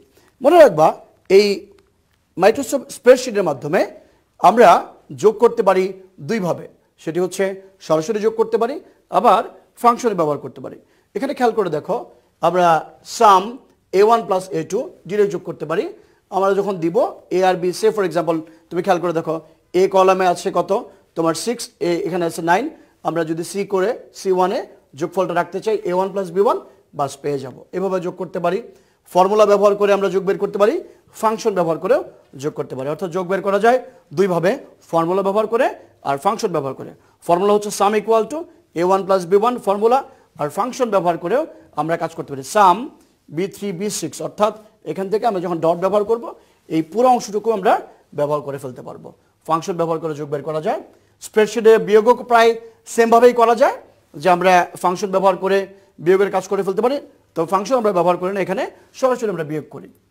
এছাড়াও এই স্প্রেডশিট প্রোগ্রামে যোগ বিয়োগ করতে পারো। যোগ বিয়োগ করে তুমি কি করতে পারবে, রেজাল্ট তৈরি করতে পারবে। আরও অনেক ধরনের ফাংশন আছে, সেই ফাংশনগুলো তুমি ব্যবহার করতে পারবে। Sum function, product function, average function, max function, main function, count function, today function, এগুলো তুমি ইউজ করতে পারবে। আশা করি তুমি যখন যত বেশি প্র্যাকটিক্যালি কাজ করবে, এই ফাংশনগুলো কোথায়, কোনগুলো কীভাবে ব্যবহার করা হয়, সেগুলো তুমি খুব ভালোভাবে বুঝতে পারবে। তাহলে আমরা সেটা তোমাকে বলে দিলাম যে স্প্রেডশিট কি। নেক্সট ক্লাসে তোমাদেরকে প্র্যাকটিক্যালি দেখিয়ে দেবো কীভাবে স্প্রেডশিট ব্যবহার করে কোনো একটি কাজ করতে হয়। তোমাকে যদি বলেছিলাম যে স্প্রেডশিট ব্যবহার করে তুমি চিত্রভিত্তিক উপস্থাপনা করতে পারো, সে ফর এক্সাম্পল আমি এখানে নাম দিলাম, আইসিটিতে কত মার্কস পেলো, এটার যদি আমি একটা চিত্রভিত্তিক তুলনা করতে চাই, এভাবে ডায়াগ্রাম ব্যবহার করেও সেটি কিন্তু করা যায়। অর্থাৎ এই অপশনটি অত্যন্ত চমৎকার একটি অপশন। চিত্র দেখে তুমি বুঝে ফেলতে পারবে যে কে সবচেয়ে বেশি নম্বর পেয়েছে। এবার তোমাদের জন্য একটি মৌখিক মূল্যায়নের জন্য একটি প্রশ্ন করি, সেটা হচ্ছে স্প্রেডশিট কি বলতে পারবে? আশা করি এই মুহূর্তে তোমরা বলতে পারবে স্প্রেডশিট কি। দৈনন্দিন জীবনের অর্থাৎ বর্তমান জীবনের সব ধরনের হিসাব নিকাশ করার জন্য আমরা যে সফটওয়্যার ব্যবহার করি, তাই না, সেটি হচ্ছে স্প্রেডশিট সফটওয়্যার বা স্প্রেডশিট সফটওয়্যার। মুক্ত ছড়ানো কাগজ, তাই না? আর সেল কি? সেল তো নিশ্চয়ই বলেছি যে ঘরগুলো, তাই না? কলাম আর এই যে চারকোনা যে অপশনগুলো আছে সেগুলো হচ্ছে সেল, যেখানে আমরা ডাটা ইনসার্ট করি। এবার তোমাদের একটি বাড়ির কাজ দিব, স্প্রেডশিট সফটওয়্যার ব্যবহারের সুবিধা বর্ণনা করো, ওয়ার্কশিটের বার ডায়াগ্রাম ব্যবহার করা হয় কেন, এই দুইটি হচ্ছে তোমাদের বাড়ির কাজ।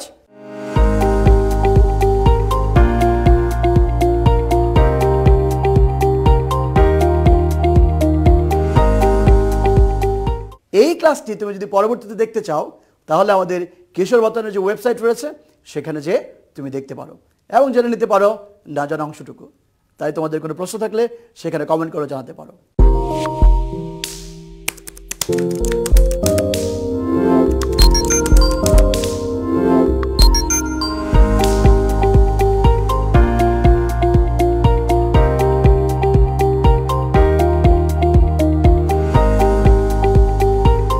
তাই দেখা হবে আগামী ক্লাসে নতুন কোনো বিষয় নিয়ে। আজকের মতো বিদায়, আল্লাহ হাফেজ, আসসালামু আলাইকুম এবং ধন্যবাদ।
সুপ্রিয় শিক্ষার্থীবৃন্দ, তোমাদের সবাইকে আমার ঘরে আমার স্কুল এ কার্যক্রমে স্বাগত জানাই। আজকে আমি মোহাম্মদ মামুন হোসেন নবম ও দশম শ্রেণীর ব্যবসায় শিক্ষা বিভাগের ব্যবসায় উদ্যোগ বিষয়ের উপরে একটি ক্লাস নিব। আমি আশা করি ব্যবসায় শিক্ষা সংশ্লিষ্ট শিক্ষার্থীরা আজকের ক্লাসটি অত্যন্ত মনোযোগ সহকারে খেয়াল করবে। তো আজকে যে অধ্যায়টি সম্পর্কে আমরা আলোচনা করব সেটা হচ্ছে অধ্যায় দ্বিতীয় এবং আজকের পাঠ হচ্ছে ব্যবসা উদ্যোগ এবং উদ্যোক্তা। তো ব্যবসা উদ্যোগের ইংরেজি প্রতিশব্দ হচ্ছে বিজনেস এন্টারপ্রেনিয়রশিপ এবং উদ্যোক্তা শব্দের প্রতিশব্দ হচ্ছে এন্টারপ্রেনিয়র। এখানে আমরা একটা ছবি দেখতে পাচ্ছি, যে ছবিতে এন্টারপ্রেনিয়রশিপ এটা নিচে লেখা আছে idea, plan, do it. Idea মানে হচ্ছে ধারণা সৃষ্টি করা, প্ল্যান হচ্ছে সেই ধারণা মতে পরিকল্পনা করা এবং ডু ইট মানে পরিকল্পনা মোতাবেক কাজটি বাস্তবায়ন করা। এই সমস্ত কাজগুলা ব্যবসায় উদ্যোগ এবং উদ্যোক্তা সম্পন্ন করে থাকে। তো শিক্ষার্থী বন্ধুরা, আজকে এই পাঠ শেষে তোমরা যা জানতে পারবে, উদ্যোগ ও ব্যবসা উদ্যোগের ধারণা ব্যাখ্যা করতে পারবে, উদ্যোগ ও ব্যবসা উদ্যোগের পার্থক্য ব্যাখ্যা করতে পারবে, ব্যবসা উদ্যোগের বৈশিষ্ট্য ব্যাখ্যা করতে পারবে এবং ব্যবসা উদ্যোক্তার গুণাবলী ব্যাখ্যা করতে পারবে। তো চলো আমরা এখানে উদ্যোগ ও ব্যবসা উদ্যোগের যে চ্যাপ্টারটা আমরা দেখলাম, আমাদের যে পাঠ পরিচিতি, সেখানে আমরা তিনটা শব্দ দেখলাম। একটা হচ্ছে উদ্যোগ, আরেকটা হচ্ছে ব্যবসা উদ্যোগ, আরেকটা হচ্ছে উদ্যোক্তা। আমরা প্রথমে জানি উদ্যোগ কি। যে কোনো কাজের কর্ম প্রচেষ্টাই উদ্যোগ।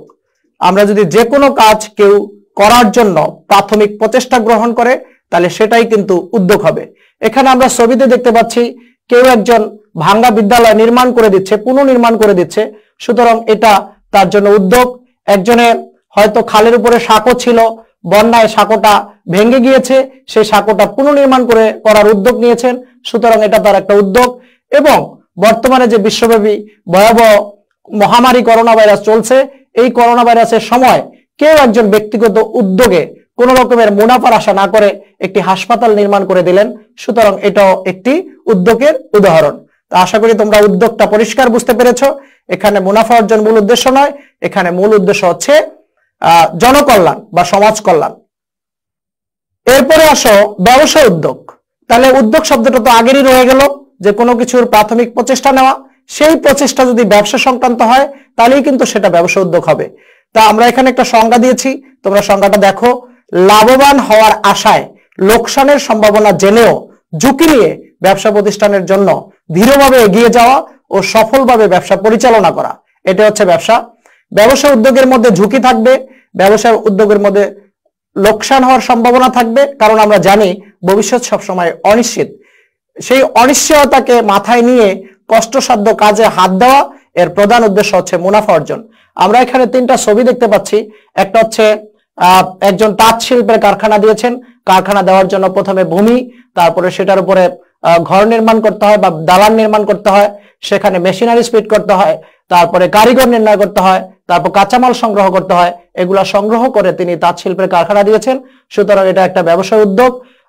আবার সম্ভাবনাময় শিল্প যেটা ওষুধ শিল্প, ওষুধ শিল্প আজকে দেশে বিদেশে ঔষধের ব্যাপক সম্ভাবনা তৈরি হয়েছে, এই কথা চিন্তা করে একজন একটি ঔষধ শিল্পের কারখানা দিলেন, অথবা তার যে আগের কারখানা রয়েছে সেটাকে সম্প্রসারণ করলেন। সুতরাং এটা একটি ব্যবসা উদ্যোগের উদাহরণ হবে। আবার তৈরি পোশাক শিল্প, আমাদের যে বৈদেশিক মুদ্রা তার অধিকাংশ আসে তৈরি পোশাক শিল্প থেকে। আমাদের যে রপ্তানি বাণিজ্য, সেই রপ্তানি বাণিজ্যের অধিকাংশ বৈদেশিক বাণিজ্য থেকে আমাদের পোশাক শিল্প থেকে আসে। সুতরাং কেউ একজন নতুন করে একটি পোশাক শিল্প কারখানা চালু করলেন, সুতরাং এটাও একটি ব্যবসা উদ্যোগের উদাহরণ হবে। তো আশা করি তোমরা ব্যবসা উদ্যোগের উদাহরণ সহ সংজ্ঞা তোমরা পরিষ্কার বুঝতে পেরেছো। এরপর আসো উদ্যোক্তা। এই যে উদ্যোগ গ্রহণ এবং ব্যবসা উদ্যোগ গ্রহণ, এই উদ্যোগটা যিনি গ্রহণ করলেন মূলত তিনিই কিন্তু একজন উদ্যোক্তা। এখানে আমরা প্রথমে দেখো দুইজন পৃথিবী বিখ্যাত উদ্যোক্তার নাম দিয়েছি।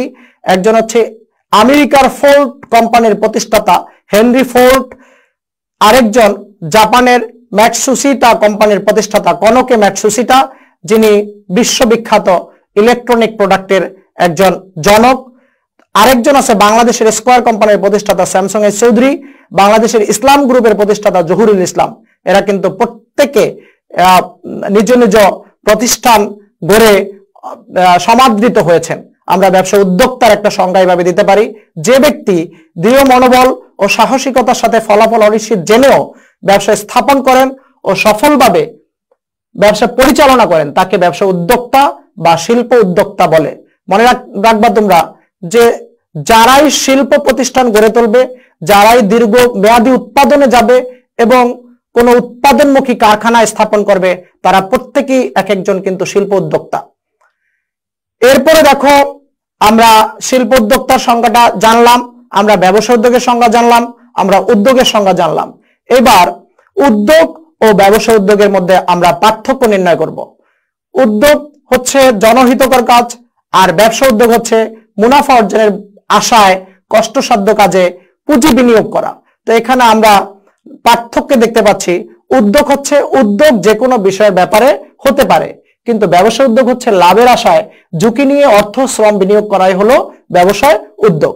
2 নম্বর হচ্ছে উদ্যোগের উদ্দেশ্য হচ্ছে মানব কল্যাণ বা জনকল্যাণ বা সমাজ কল্যাণ, কিন্তু ব্যবসা উদ্যোগের উদ্দেশ্য হচ্ছে মুনাফা অর্জন, কারণ ব্যবসায়ের প্রধান উদ্দেশ্য হচ্ছে মুনাফা অর্জন। আমরা যদি একটা এক্সাম্পল উদাহরণ দিয়ে বোঝাতে চাই, সকল প্রকার জনহিতকর কাজ যেমন স্কুল, কলেজ, হাসপাতাল, খেলাধুলা, ক্লাব প্রতিষ্ঠা করা উদ্যোগের উদাহরণ, আর সকল প্রকার বৈধ ব্যবসায় যেমন মুদি ব্যবসায়, জুয়েলারি ব্যবসায় ইত্যাদি হচ্ছে ব্যবসা উদ্যোগের উদাহরণ। তাহলে উদ্যোগ ও ব্যবসা উদ্যোগের মধ্যে যে পার্থক্য সেটা তোমরা নিশ্চয়ই বুঝতে পেরেছো বন্ধুরা। তো আমরা এবার এর পরের স্লাইডে চলে যাচ্ছি। এরপরে তোমাদের বইতে যেটা আছে সেটা হচ্ছে ব্যবসা উদ্যোগের বৈশিষ্ট্য। আমরা একে একে বৈশিষ্ট্যগুলো দেখে নেই, কি কি বৈশিষ্ট্য রয়েছে। ব্যবসায় স্থাপন সংক্রান্ত সকল কর্মকাণ্ড সফলভাবে পরিচালনা করতে ব্যবসা উদ্যোগ সহায়তা করে, তারপরে ঝুঁকি নিতে সহায়তা করে, তারপরে চিন্তা ভাবনাকে বাস্তবে রূপ দিতে সহায়তা করে, আর সফলভাবে পরিচালনা করতে সহায়তা করে। ব্যবসা উদ্যোগের ফলাফল হলো একটি পণ্য বা সেবা। 5 নিজের কর্মসংস্থান সৃষ্টি, অন্যদের কর্মসংস্থান সৃষ্টি, মানব সম্পদের সঠিক ব্যবহার, দেশের অর্থনৈতিক উন্নয়নে অবদান রাখা, সামাজিক দায়বদ্ধতা গ্রহণ। এই যে 9টা বৈশিষ্ট্য আমরা দেখলাম, এখানে কিছু কিছু বৈশিষ্ট্য দেখতে পাচ্ছি, যেমন ঝুঁকি নিতে সহায়তা করে। আমরা জানি ব্যবসায়ের ভবিষ্যৎ সব সময় কিন্তু অনিশ্চিত। আমি কোনো পণ্য যদি উৎপাদন করি, সেই পণ্য বাজারে বিক্রি হবে এরকম কিন্তু কোনো নিশ্চয়তা নাই। আমি যে টার্গেট দিয়েছি এত হাজার টাকার বা এত লাখ টাকার পণ্য বিক্রয় হবে সেটা অনিশ্চিত। আমি মুনাফা করার যে প্রত্যাশা করেছি সেই প্রত্যাশিত মুনাফা অর্জিত হবে কিনা সেটা অনিশ্চিত। আমি যে কারখানা নির্মাণ করো সেই কারখানা ভূমিকম্পে ভেঙে যেতে পারে। আমি বিদেশ থেকে যে জাহাজে বোঝাই করে মাল নিয়ে আসবো সেটা হয়তো সমুদ্রে ডুবে যেতে পারে। এরকম নানান ধরনের তোমার অনিশ্চয়তা ব্যবসা প্রতিষ্ঠানে বিদ্যমান। সেই যে অনিশ্চয়তা থেকে ঝুঁকির সৃষ্টি, এই ঝুঁকিটা ব্যবসায়ের উদ্যোগে নিতে সহায়তা করবে। তারপরে আমরা অনেকেই অনেক বিষয় নিয়ে চিন্তা ভাবনা করি, কিন্তু এটা করা যায়, ওটা করব, কিন্তু বাস্তবে দেখা যায় আমরা সেটা করতে পারি না।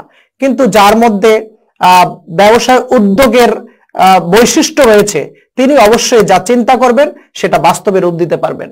তারপরে সফলভাবে তিনি ব্যবসা পরিচালনা করতে সক্ষম হবেন। ব্যবসার উদ্যোগের ফলাফল হলো একটি পণ্য বা সেবা, অর্থাৎ যে ব্যবসায় উদ্যোগ নেবেন তিনি নিশ্চয়ই কোনো পণ্য উৎপাদন করবেন অথবা সেবামূলক কোনো প্রতিষ্ঠান দিবেন। সুতরাং ব্যবসা উদ্যোগের যে ফলাফল সেটা হচ্ছে একটা পণ্য বা সেবা। ব্যবসা উদ্যোগ নিলে নিজের যেমন কর্মসংস্থান সৃষ্টি হবে, তেমনি ভাবে তোমার অন্যদের কর্মসংস্থানেরও কিন্তু সুযোগ সৃষ্টি হবে। কারণ আমি যখন একটা ব্যবসা উদ্যোগ নিব, আমি যখন উদ্যোগ নিয়ে একটি কারখানা প্রতিষ্ঠিত করব, সেই কারখানা প্রতিষ্ঠার মধ্য দিয়ে আমার নিজের কর্মসংস্থান হলো, আর পাশাপাশি আমি কিন্তু শত শত মানুষের কর্মসংস্থানের ব্যবস্থা করব। সুতরাং এর মধ্য দিয়ে নিজের কর্মসংস্থান যেমন সৃষ্টি হয়েছে, তেমনি অন্যদের কর্মসংস্থানও সৃষ্টি হবে। মানব সম্পদের সঠিক ব্যবহার হবে। কারণ আমরা জানি বাংলাদেশ একটি জনবহুল দেশ। এই জনবহুল দেশের জনসংখ্যাকে আমরা যদি জনশক্তিতে রূপান্তর করতে পারি, তাহলে সেটা কিন্তু আমাদের জন্য সম্পদে পরিণত হবে এবং এই মানব সম্পদকে একজন ব্যবসায়ী উদ্যোক্তা কিন্তু বাস্তবে পরিণত করতে পারেন। দেশের অর্থনৈতিক উন্নয়নে অবদান রাখা।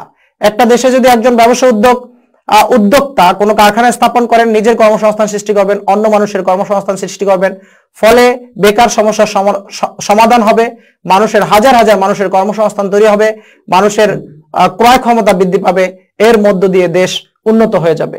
সামাজিক দায়বদ্ধতা গ্রহণ। একজন ব্যবসায়ী শুধু মুনাফা অর্জন করবেন, নিজে ভোগ করবেন, তার পরিবারকে নিয়ে ভোগ করবেন, এটা হতে পারে না। তার অবশ্যই সোশ্যাল রেসপন্সিবিলিটি রয়েছে। আমরা দেখি অনেক বড় বড় ব্যবসায়ী দেশে যখন প্রাকৃতিক দুর্যোগ আসে তখন তারা ব্যাপক ভূমিকা পালন করেন।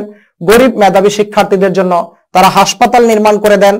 তারপরে এরকম নানান ধরনের উদ্যোগমূলক সামাজিক দায়বদ্ধতামূলক কর্মকাণ্ড তারা সম্পন্ন করে থাকেন।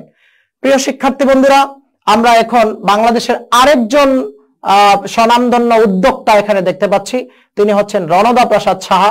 তিনি বাংলাদেশের বিভিন্ন অঞ্চলে হাসপাতাল, শিক্ষা প্রতিষ্ঠান, গরিবদের কল্যাণার্থে ট্রাস্ট গঠন করে গেছেন। তার গঠিত সেই ট্রাস্টে এখনো গরিব মেধাবী শিক্ষার্থীদের স্কলারশিপের ব্যবস্থা করা হচ্ছে। তাহলে উদ্যোক্তার গুণাবলীগুলো কি? আমরা প্রায় 18টা গুণাবলী দেওয়ার চেষ্টা করেছি। আমরা একদম সংক্ষেপে গুণাবলীগুলা আলোচনা করার চেষ্টা করব। এই যে উদ্যোক্তার ব্যক্তিগত যে গুণাবলী, এগুলা কিন্তু সম্পূর্ণ মনস্তাত্ত্বিক, একটা ব্যক্তির অভ্যন্তরীণ বিষয়। প্রত্যেকটা বিষয় একজন উদ্যোক্তার প্রধান যে গুণ, তার মধ্যে 1 নম্বরে আছে আত্মবিশ্বাস। একজন উদ্যোক্তার থাকবে আত্মবিশ্বাস। তিনি এটা পারবে যে কাজে তিনি নামবেন সেখানে তিনি যে সফলকাম হবেনই, সেরকম একটা আত্মবিশ্বাস, কনফিডেন্স তার ভিতরে থাকবে। এবার আছে স্বাধীন চেতা মনোভাব। যারা ব্যবসায়ী উদ্যোগ বা উদ্যোগ গ্রহণ করে তাদের মধ্যে কিন্তু এক ধরনের স্বাধীন চেতা মনোভাব কাজ করে। তারা অন্যের আন্ডারে চাকরি করতে পারে না। তো এজন্য তিনি নিজে যেমন কর্মসংস্থান করেন তার, এবং পাশাপাশি শত শত হাজার হাজার মানুষের কর্মসংস্থানের ব্যবস্থা করেন। এটা হচ্ছে স্বাধীন চেতা মনোবলের কারণে সম্ভব। এবার হচ্ছে উদ্যম, উৎসাহ। একজন উদ্যোগার প্রচন্ড উদ্যম থাকে, উৎসাহ উদ্দীপনার মধ্য দিয়ে তিনি কাজ সম্পন্ন করেন। তারপর সাংগঠনিক ক্ষমতা। আমরা জানি উৎপাদনের 4টা উপকরণ থাকে: ভূমি, শ্রম, মূলধন, সংগঠন। এর মধ্যে একটি হচ্ছে, 4র্থ নাম্বারটি হচ্ছে সংগঠন। একটা প্রতিষ্ঠানের মধ্যে যেমন প্রথমে চেয়ারম্যান থাকে, তারপরে পরিচালকগণ থাকে, তারপরে সুপারভাইজার থাকে, ওয়ার্কার থাকে, এরকম ধারাবাহিকভাবে চেইন অফ কমান্ড থাকে। সেখানে একটা সাংগঠনিক চ্যানেল থাকে, সেটার মধ্য দিয়ে সিদ্ধান্তগুলো বাস্তবায়ন করা হয়। এখন উদ্যোক্তার যদি সাংগঠনিক ক্ষমতা না থাকে তাহলে তো কেউ কারো কথা শুনবে না। সুতরাং একজন উদ্যোক্তার অবশ্যই সাংগঠনিক ক্ষমতা থাকবে, সাহস থাকবে, যে কোনো পরিস্থিতিতে তিনি পিছপা হবেন না, সামনের দিকে এগিয়ে যাবেন। তারপর অধ্যবসায়, অবিরাম চেষ্টা চালিয়ে যাবেন তার গন্তব্যে পৌঁছার জন্য। তারপর সংবেদনশীল বা অনুভূতি প্রবণ, সেন্সিটিভিটি থাকবে তার মধ্যে। এরপর এখানে এই পর্যায়ে আমরা এখানে বাংলাদেশের আরেকজন স্বনামধন্য উদ্যোক্তাকে তোমাদের সামনে পরিচয় করিয়ে দিতে চাই। সে হচ্ছে একে আজাদ, হামিম গ্রুপের প্রতিষ্ঠাতা। তিনি সাবেক FBCCI এর চেয়ারম্যান ছিলেন।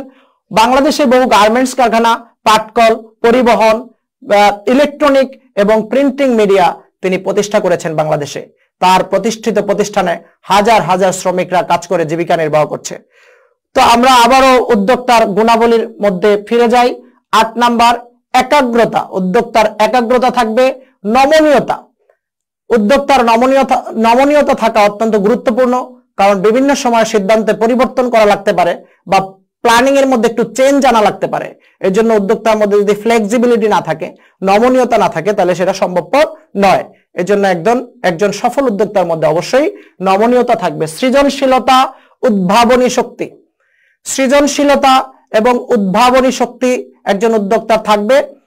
সেটার মধ্য দিয়ে তিনি নব নব পণ্য ভোক্তাদের জন্য, ভোক্তাদের প্রয়োজন অনুযায়ী তিনি কিন্তু নিয়ে আসবেন। তারপরে কঠোর পরিশ্রম করার ক্ষমতা, একজন উদ্যোক্তার মধ্যে থাকবে কঠোর পরিশ্রম করার ক্ষমতা।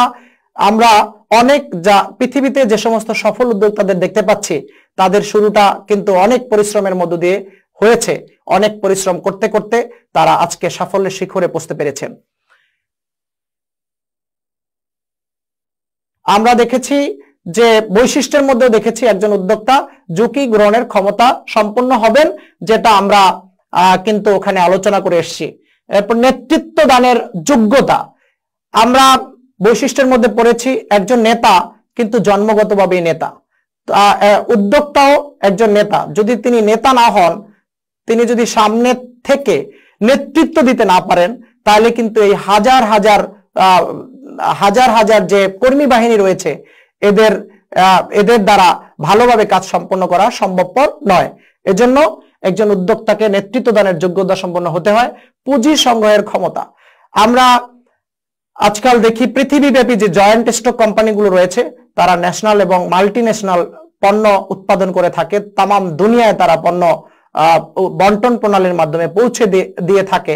তো এই যে পণ্য উৎপাদন তারা করে, এই পণ্য উৎপাদন করার জন্য হাজার হাজার কোটি টাকা অনেক সময় লাগে।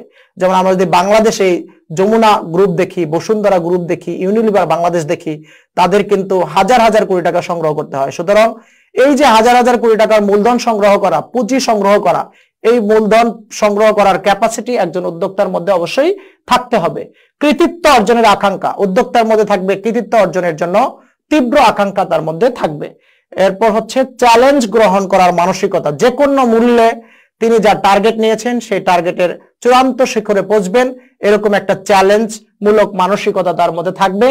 ব্যর্থতা থেকে শিক্ষা গ্রহণের মানসিকতা, আমরা মনীষীরা বলে থাকেন যে একবার না পারিলে দেখো শতবার। একজন উদ্যোক্তা তিনি প্রথমবার হয়তো ব্যর্থ হইতে পারেন, প্রথমবার তিনি যদি ব্যর্থ হন, তিনি দ্বিতীয়বার এগিয়ে যান, দ্বিতীয়বার ব্যর্থ হলে তৃতীয়বার এগিয়ে যান, এভাবে তিনি তার লক্ষ্যে পৌঁছেন। এরপর আসো আমরা আজকের ক্লাস মূল্যায়ন করব। আমরা তো আজকে কি কি পড়ালাম? আমরা পড়ালাম ব্যবসা উদ্যোগ কাকে বলে, ব্যবসা উদ্যোক্তা কাকে বলে, ব্যবসা উদ্যোক্তার বৈশিষ্ট্য কি কি, ব্যবসা উদ্যোক্তার গুণাবলী কি কি। তো এখানে প্রত্যেকটাই কিন্তু আমরা আজকে এই কিছুক্ষণ আগেই তোমাদেরকে পড়ালাম। আশা করি তোমরা এগুলো সবই বুঝতে পেরেছো। আমরা এখানে আরেকজন উদ্যোক্তাকে তোমাদের সামনে পরিচয় করে দিতে চাই। সে হচ্ছে আহমদ আকবর সুবাহান, প্রতিষ্ঠাতা বসুন্ধরা গ্রুপ।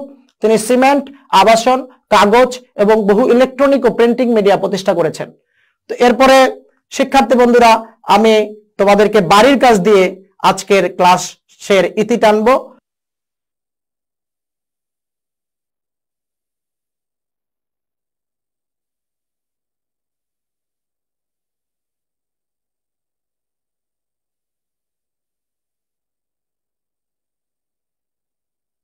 এই প্রশ্নটা তোমাদের যখন স্কুল খুলবে, তোমরা তোমাদের যে বিষয় শিক্ষক আছে তাকে দেখিয়ে কারেকশন করে নেবে।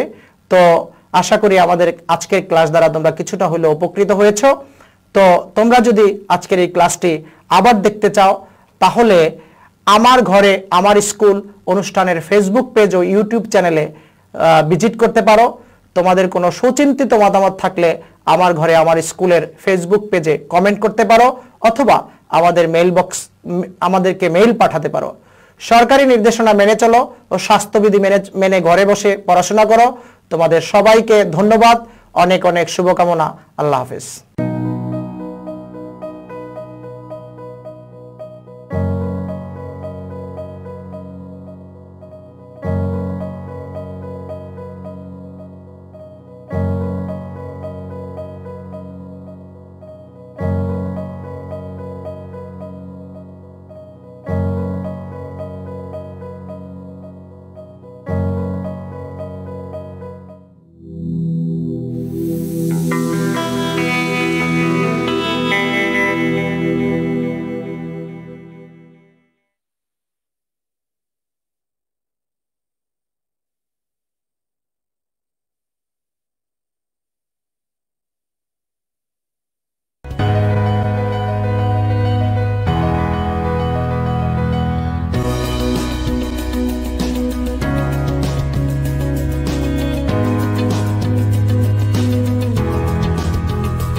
Dear students, welcome to the English second paper class brought to you by Amar Ghore Amar School.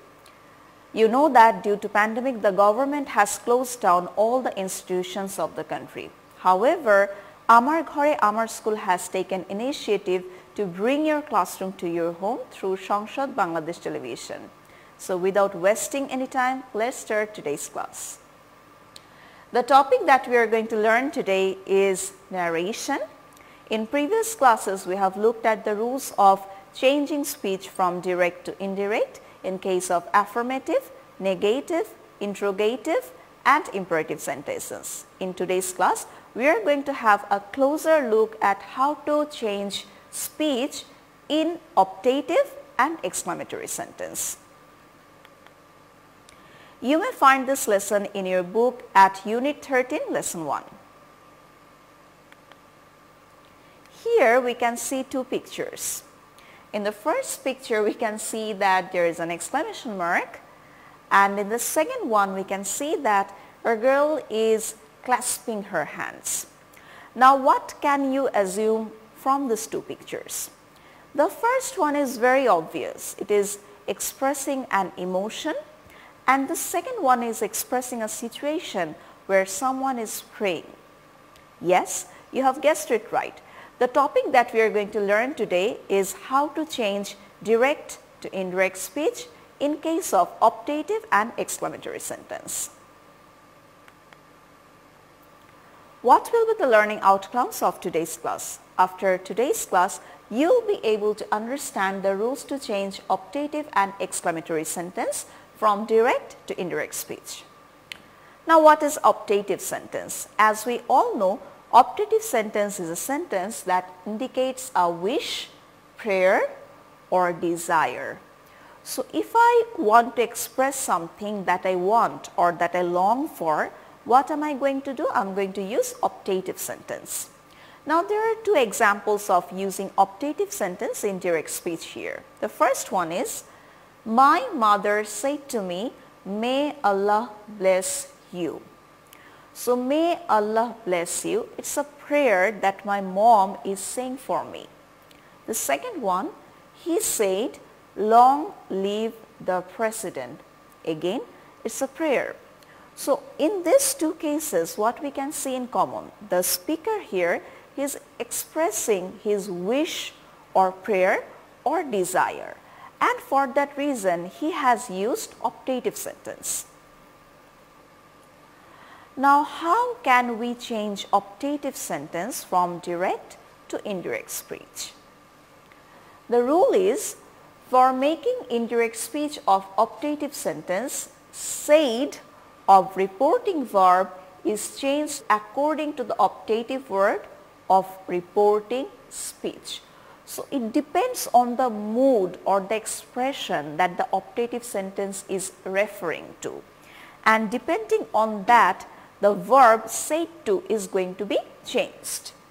A list of such words is given here. So here we can see how it can be changed in different ways. For example, the first optative word that is given here is would that. If I say, would that I could get the wings of a bird. So that means it's my wish. So here in place of said, we can use wished from indirect. So in this place, in place of said, we can use wished in indirect speech. Now the second one, oh that. Again, it's a kind of wish. For that reason, we are going to replace said with wished. Now the third one, oh for. Again, it's a kind of wish or prayer. So we have used wished here.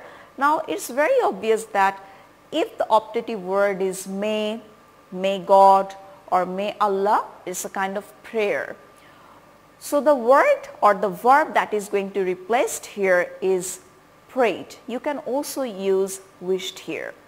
Now the last one, if dash were, only imagination. So if I imagine something like if I were a bird, this is a kind of imagination that I have. In this expressions also, we are going to use wished. Now here are some examples how optative sentences can be changed using different expressions or verbs. The first one, he said, "Oh that I had the wings of a bird." So it's a kind of wish that I have. I'm expressing my desire. So what have I written? He wished that he had the wings of a bird. So here what you can see, said has been replaced with wished. Now the second one, she said, "May Bangladesh prosper." It started with the sentence may. So may have been used here. It's very obvious that it's a prayer. So we have written, she prayed that Bangladesh might prosper. Remember, in case of assertive sentence, may has been changed into might. And so in these cases, this is the same thing that we are seeing, that might has been replaced. So she prayed that Bangladesh might prosper.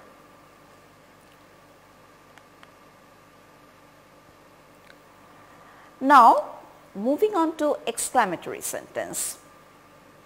What is exclamatory sentence? Exclamatory sentences expresses emotions, interjections such as hurrah, wow, alas, oh, ah are used to express emotions. The word that is used to join clause. So exclamatory sentence always expresses sudden emotion or outburst of emotion. So it must be something that is sudden. And how you are going to identify that? It's very easy to identify because it's going to have exclamatory sign at the end. Rules for conversion of exclamatory from direct speech sentences into indirect speech sentences. The first rule is exclamatory sentences changes into assertive sentence. I hope you remember the rules how to change assertive sentence from direct to indirect speech. So the same rules of narration, that means changing of tense, changing of pronoun, is going to be applied in here too. Interjections are removed. Exclamation mark changes into full stop. Words like what, how are removed, and before the adjective of reported speech we put very. Changes of tenses, pronouns, adjectives will be according to the previous rules as we have seen in assertive sentence. So I'm repeating the rules once again. What we have to do, we have to identify the sentence at first if it has exclamatory sign at the end. Then if it has exclamatory sentence, we are going to change it into assertive. That means the exclamation mark will be removed. Interjections, parts of speech that do not have any particular meaning, that are used to express emotion, they are known as interjections. So this type of interjections are going to be removed. Exclamation mark will be changed into full stop. What, how, this type of expressions will be omitted, and before the adjective we are going to use very. And the last one is the changes of tense, the change of pronoun, the change of other time expressions will be same according to the changes that we follow in assertive sentence. Let's have a closer look at the rules now. In exclamatory sentences, reporting verb is changed into exclaimed with joy, sorrow, anger, surprise. That is going to be used. So depending on the mood of the sentence, depending on the expression or the emotion that are being referred to, we are going to use exclaimed with joy, sorrow, anger. Sentences will be changed into statements. So as you remember, I mentioned before that in narration, when you are changing the speech from direct to indirect, in indirect speech, all sentences will be in assertive form.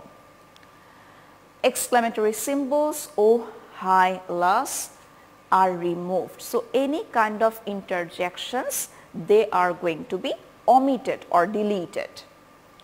Connective that will be used. So we are going to use that as a conjunction or a linking word. Now here there are some moods given, and we have also shown how it can be changed. Sorrow in reported speech. So the direct speech, if it is expressing sorrow, if it is expressing a mood that is sorrowful, what are we going to do? We are going to write exclaimed with sorrow, grief, or we can write exclaimed sorrowfully or cried out. Now the second mood, happiness in reported speech. So if the reported speech expresses joy, happiness, then we are going to write exclaimed with joy, delight, or exclaimed joyfully. Now the third mood is surprise. So if something amazes you, if something surprises you, you will write exclaimed with surprise, wonder, or astonishment. Now if the mood is something that is appreciation and it is being expressed strongly, then we are going to write applauded. For example, bravo. In this case, the expression bravo has been used to express appreciation. For that reason, in indirect speech, what we can write? We can write applauded. Now here are some examples how direct speech has been changed into indirect one in case of exclamatory sentence. For example, the first one, he said, how beautiful the place is. Exclamatory sign, exclamation mark, has been given at the end of the sentence, so it's very easy to identify that it is an exclamatory sentence. Now how we have changed it? I have written, he exclaimed with joy that the place was very beautiful. Now focus on here.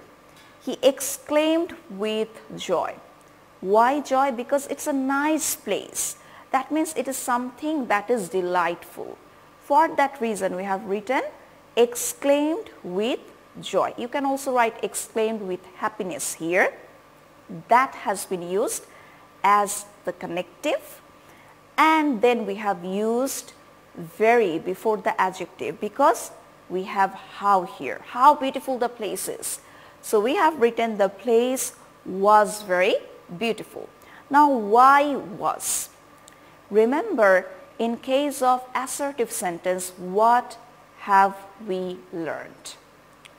We have learned that in case of assertive sentence, if the tense is present indefinite, it will be changed into past indefinite. For that reason, is being replaced with was here. Now the second example, Rohan said, hurrah, we have won the match. Again, it's exclamatory. Rohan exclaimed with joy that they had won the match. Again, it's a situation where happiness have been expressed. For that reason, I have changed it. Rohan exclaimed with joy. That has been used as a connective. They had won the match. Now remember, we have won the match. It's in present perfect.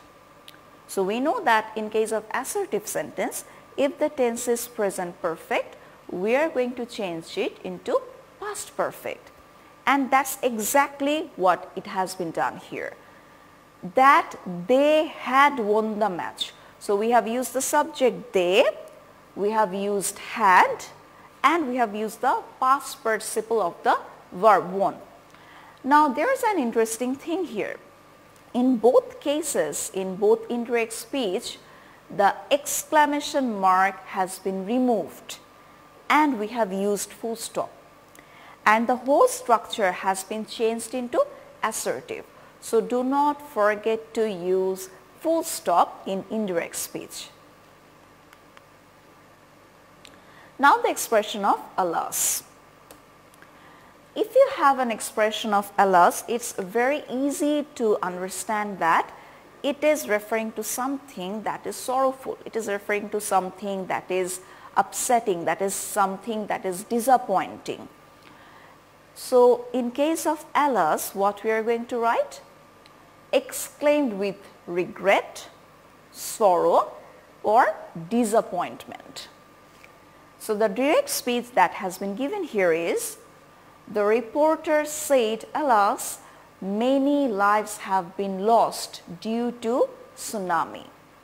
Now in indirect speech, the answer is given as, the reporter exclaimed sadly that many lives had been lost due to tsunami. You can also write, the reporter exclaimed with sorrow in this place. So the same thing is happening here also. We have just changed a different mode of expression, exclaimed with sorrow, because it differs from the previous expressions that we have seen so far. Many lives have been lost, That means it's in present perfect in passive voice. That's why we have written had been lost, past perfect in passive voice, due to tsunami. And also that has been used as a connective. We have also used full stop at the end of the indirect speech. Now what can we do in case of other expressions? Let's have a closer look. If you have other expressive words such as good morning, good evening, or good afternoon, then in indirect speech, in place of said, we are going to write wished. If you have the expression good night, goodbye, or farewell, then in place of said, we are going to write bade. When we see the example, you are going to have a clear understanding. Let's look at the example here. In direct speech, the sentence is given, he said, good morning, mom. Good morning. So it's a kind of greeting, right? So in indirect speech, it has been written, he wished his mom good morning. And the second one, Prashant said, good night, father. So Prashant is bidding good night to his father. So Prashant bade his father good night. I don't think it's very complicated. If you go through the rules again, you will be able to have a clear understanding. So let's check what you have learned in today's class. In today's class, we have learned the rules to change speech from direct to indirect in optative sentences, expressing wish or prayer. And we have also learned the rules to change speech from direct to indirect in exclamatory sentences, expressing sudden emotion. Now it's time for homework. Here you can see that there are 5 direct speech, and what you have to do, you have to change them in indirect speech. The first one is, she said to me, may you stay happy. So it's a prayer or wish. The second one, I said to him, what a nice watch you have. It's sudden emotion or expression. I said to him, good night.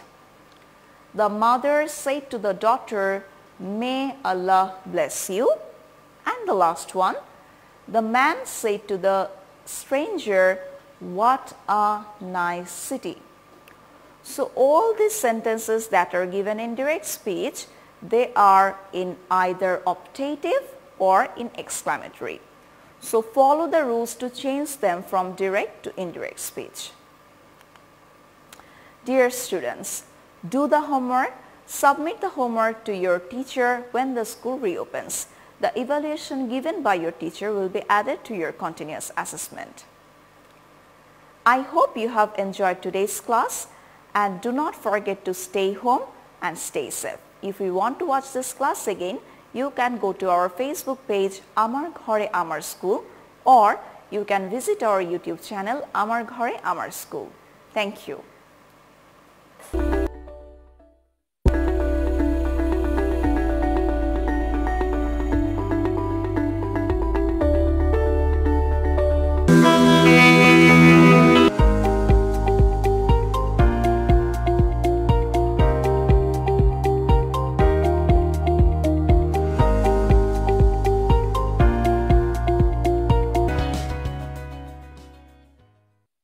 আমার সোনার বাংলা, আমি তোমায় ভালোবাসি, চিরদিন তোমার আকাশ, চিরদিন তোমার আকাশ, তোমার বাতাস আমার প্রাণে, ও মায়া আমার প্রাণে বাজায় বাঁশি, সোনার বাংলা, আমি তোমায় ভালোবাসি।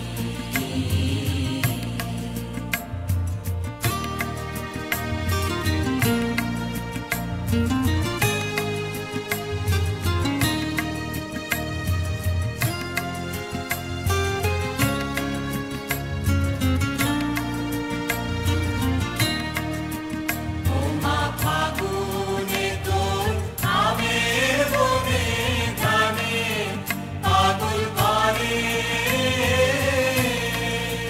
মরি হায় হায় রে, ওমা ফাগুনে তোর আমের বনে গানে পাগল করে, ও মায়া প্রাণে তোর ভরা থেকে কি দেখেছি, আমি কি দেখেছি, মধুর হাসি সোনার বাংলা, আমি তোমায় ভালোবাসি,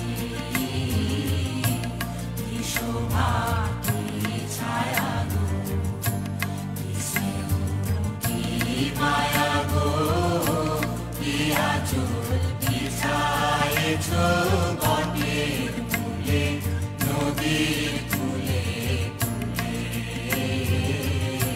কি শোভা কি ছায়া গো, কি স্নেহ কি মায়া গো, কি আঁচল বিছায়েছ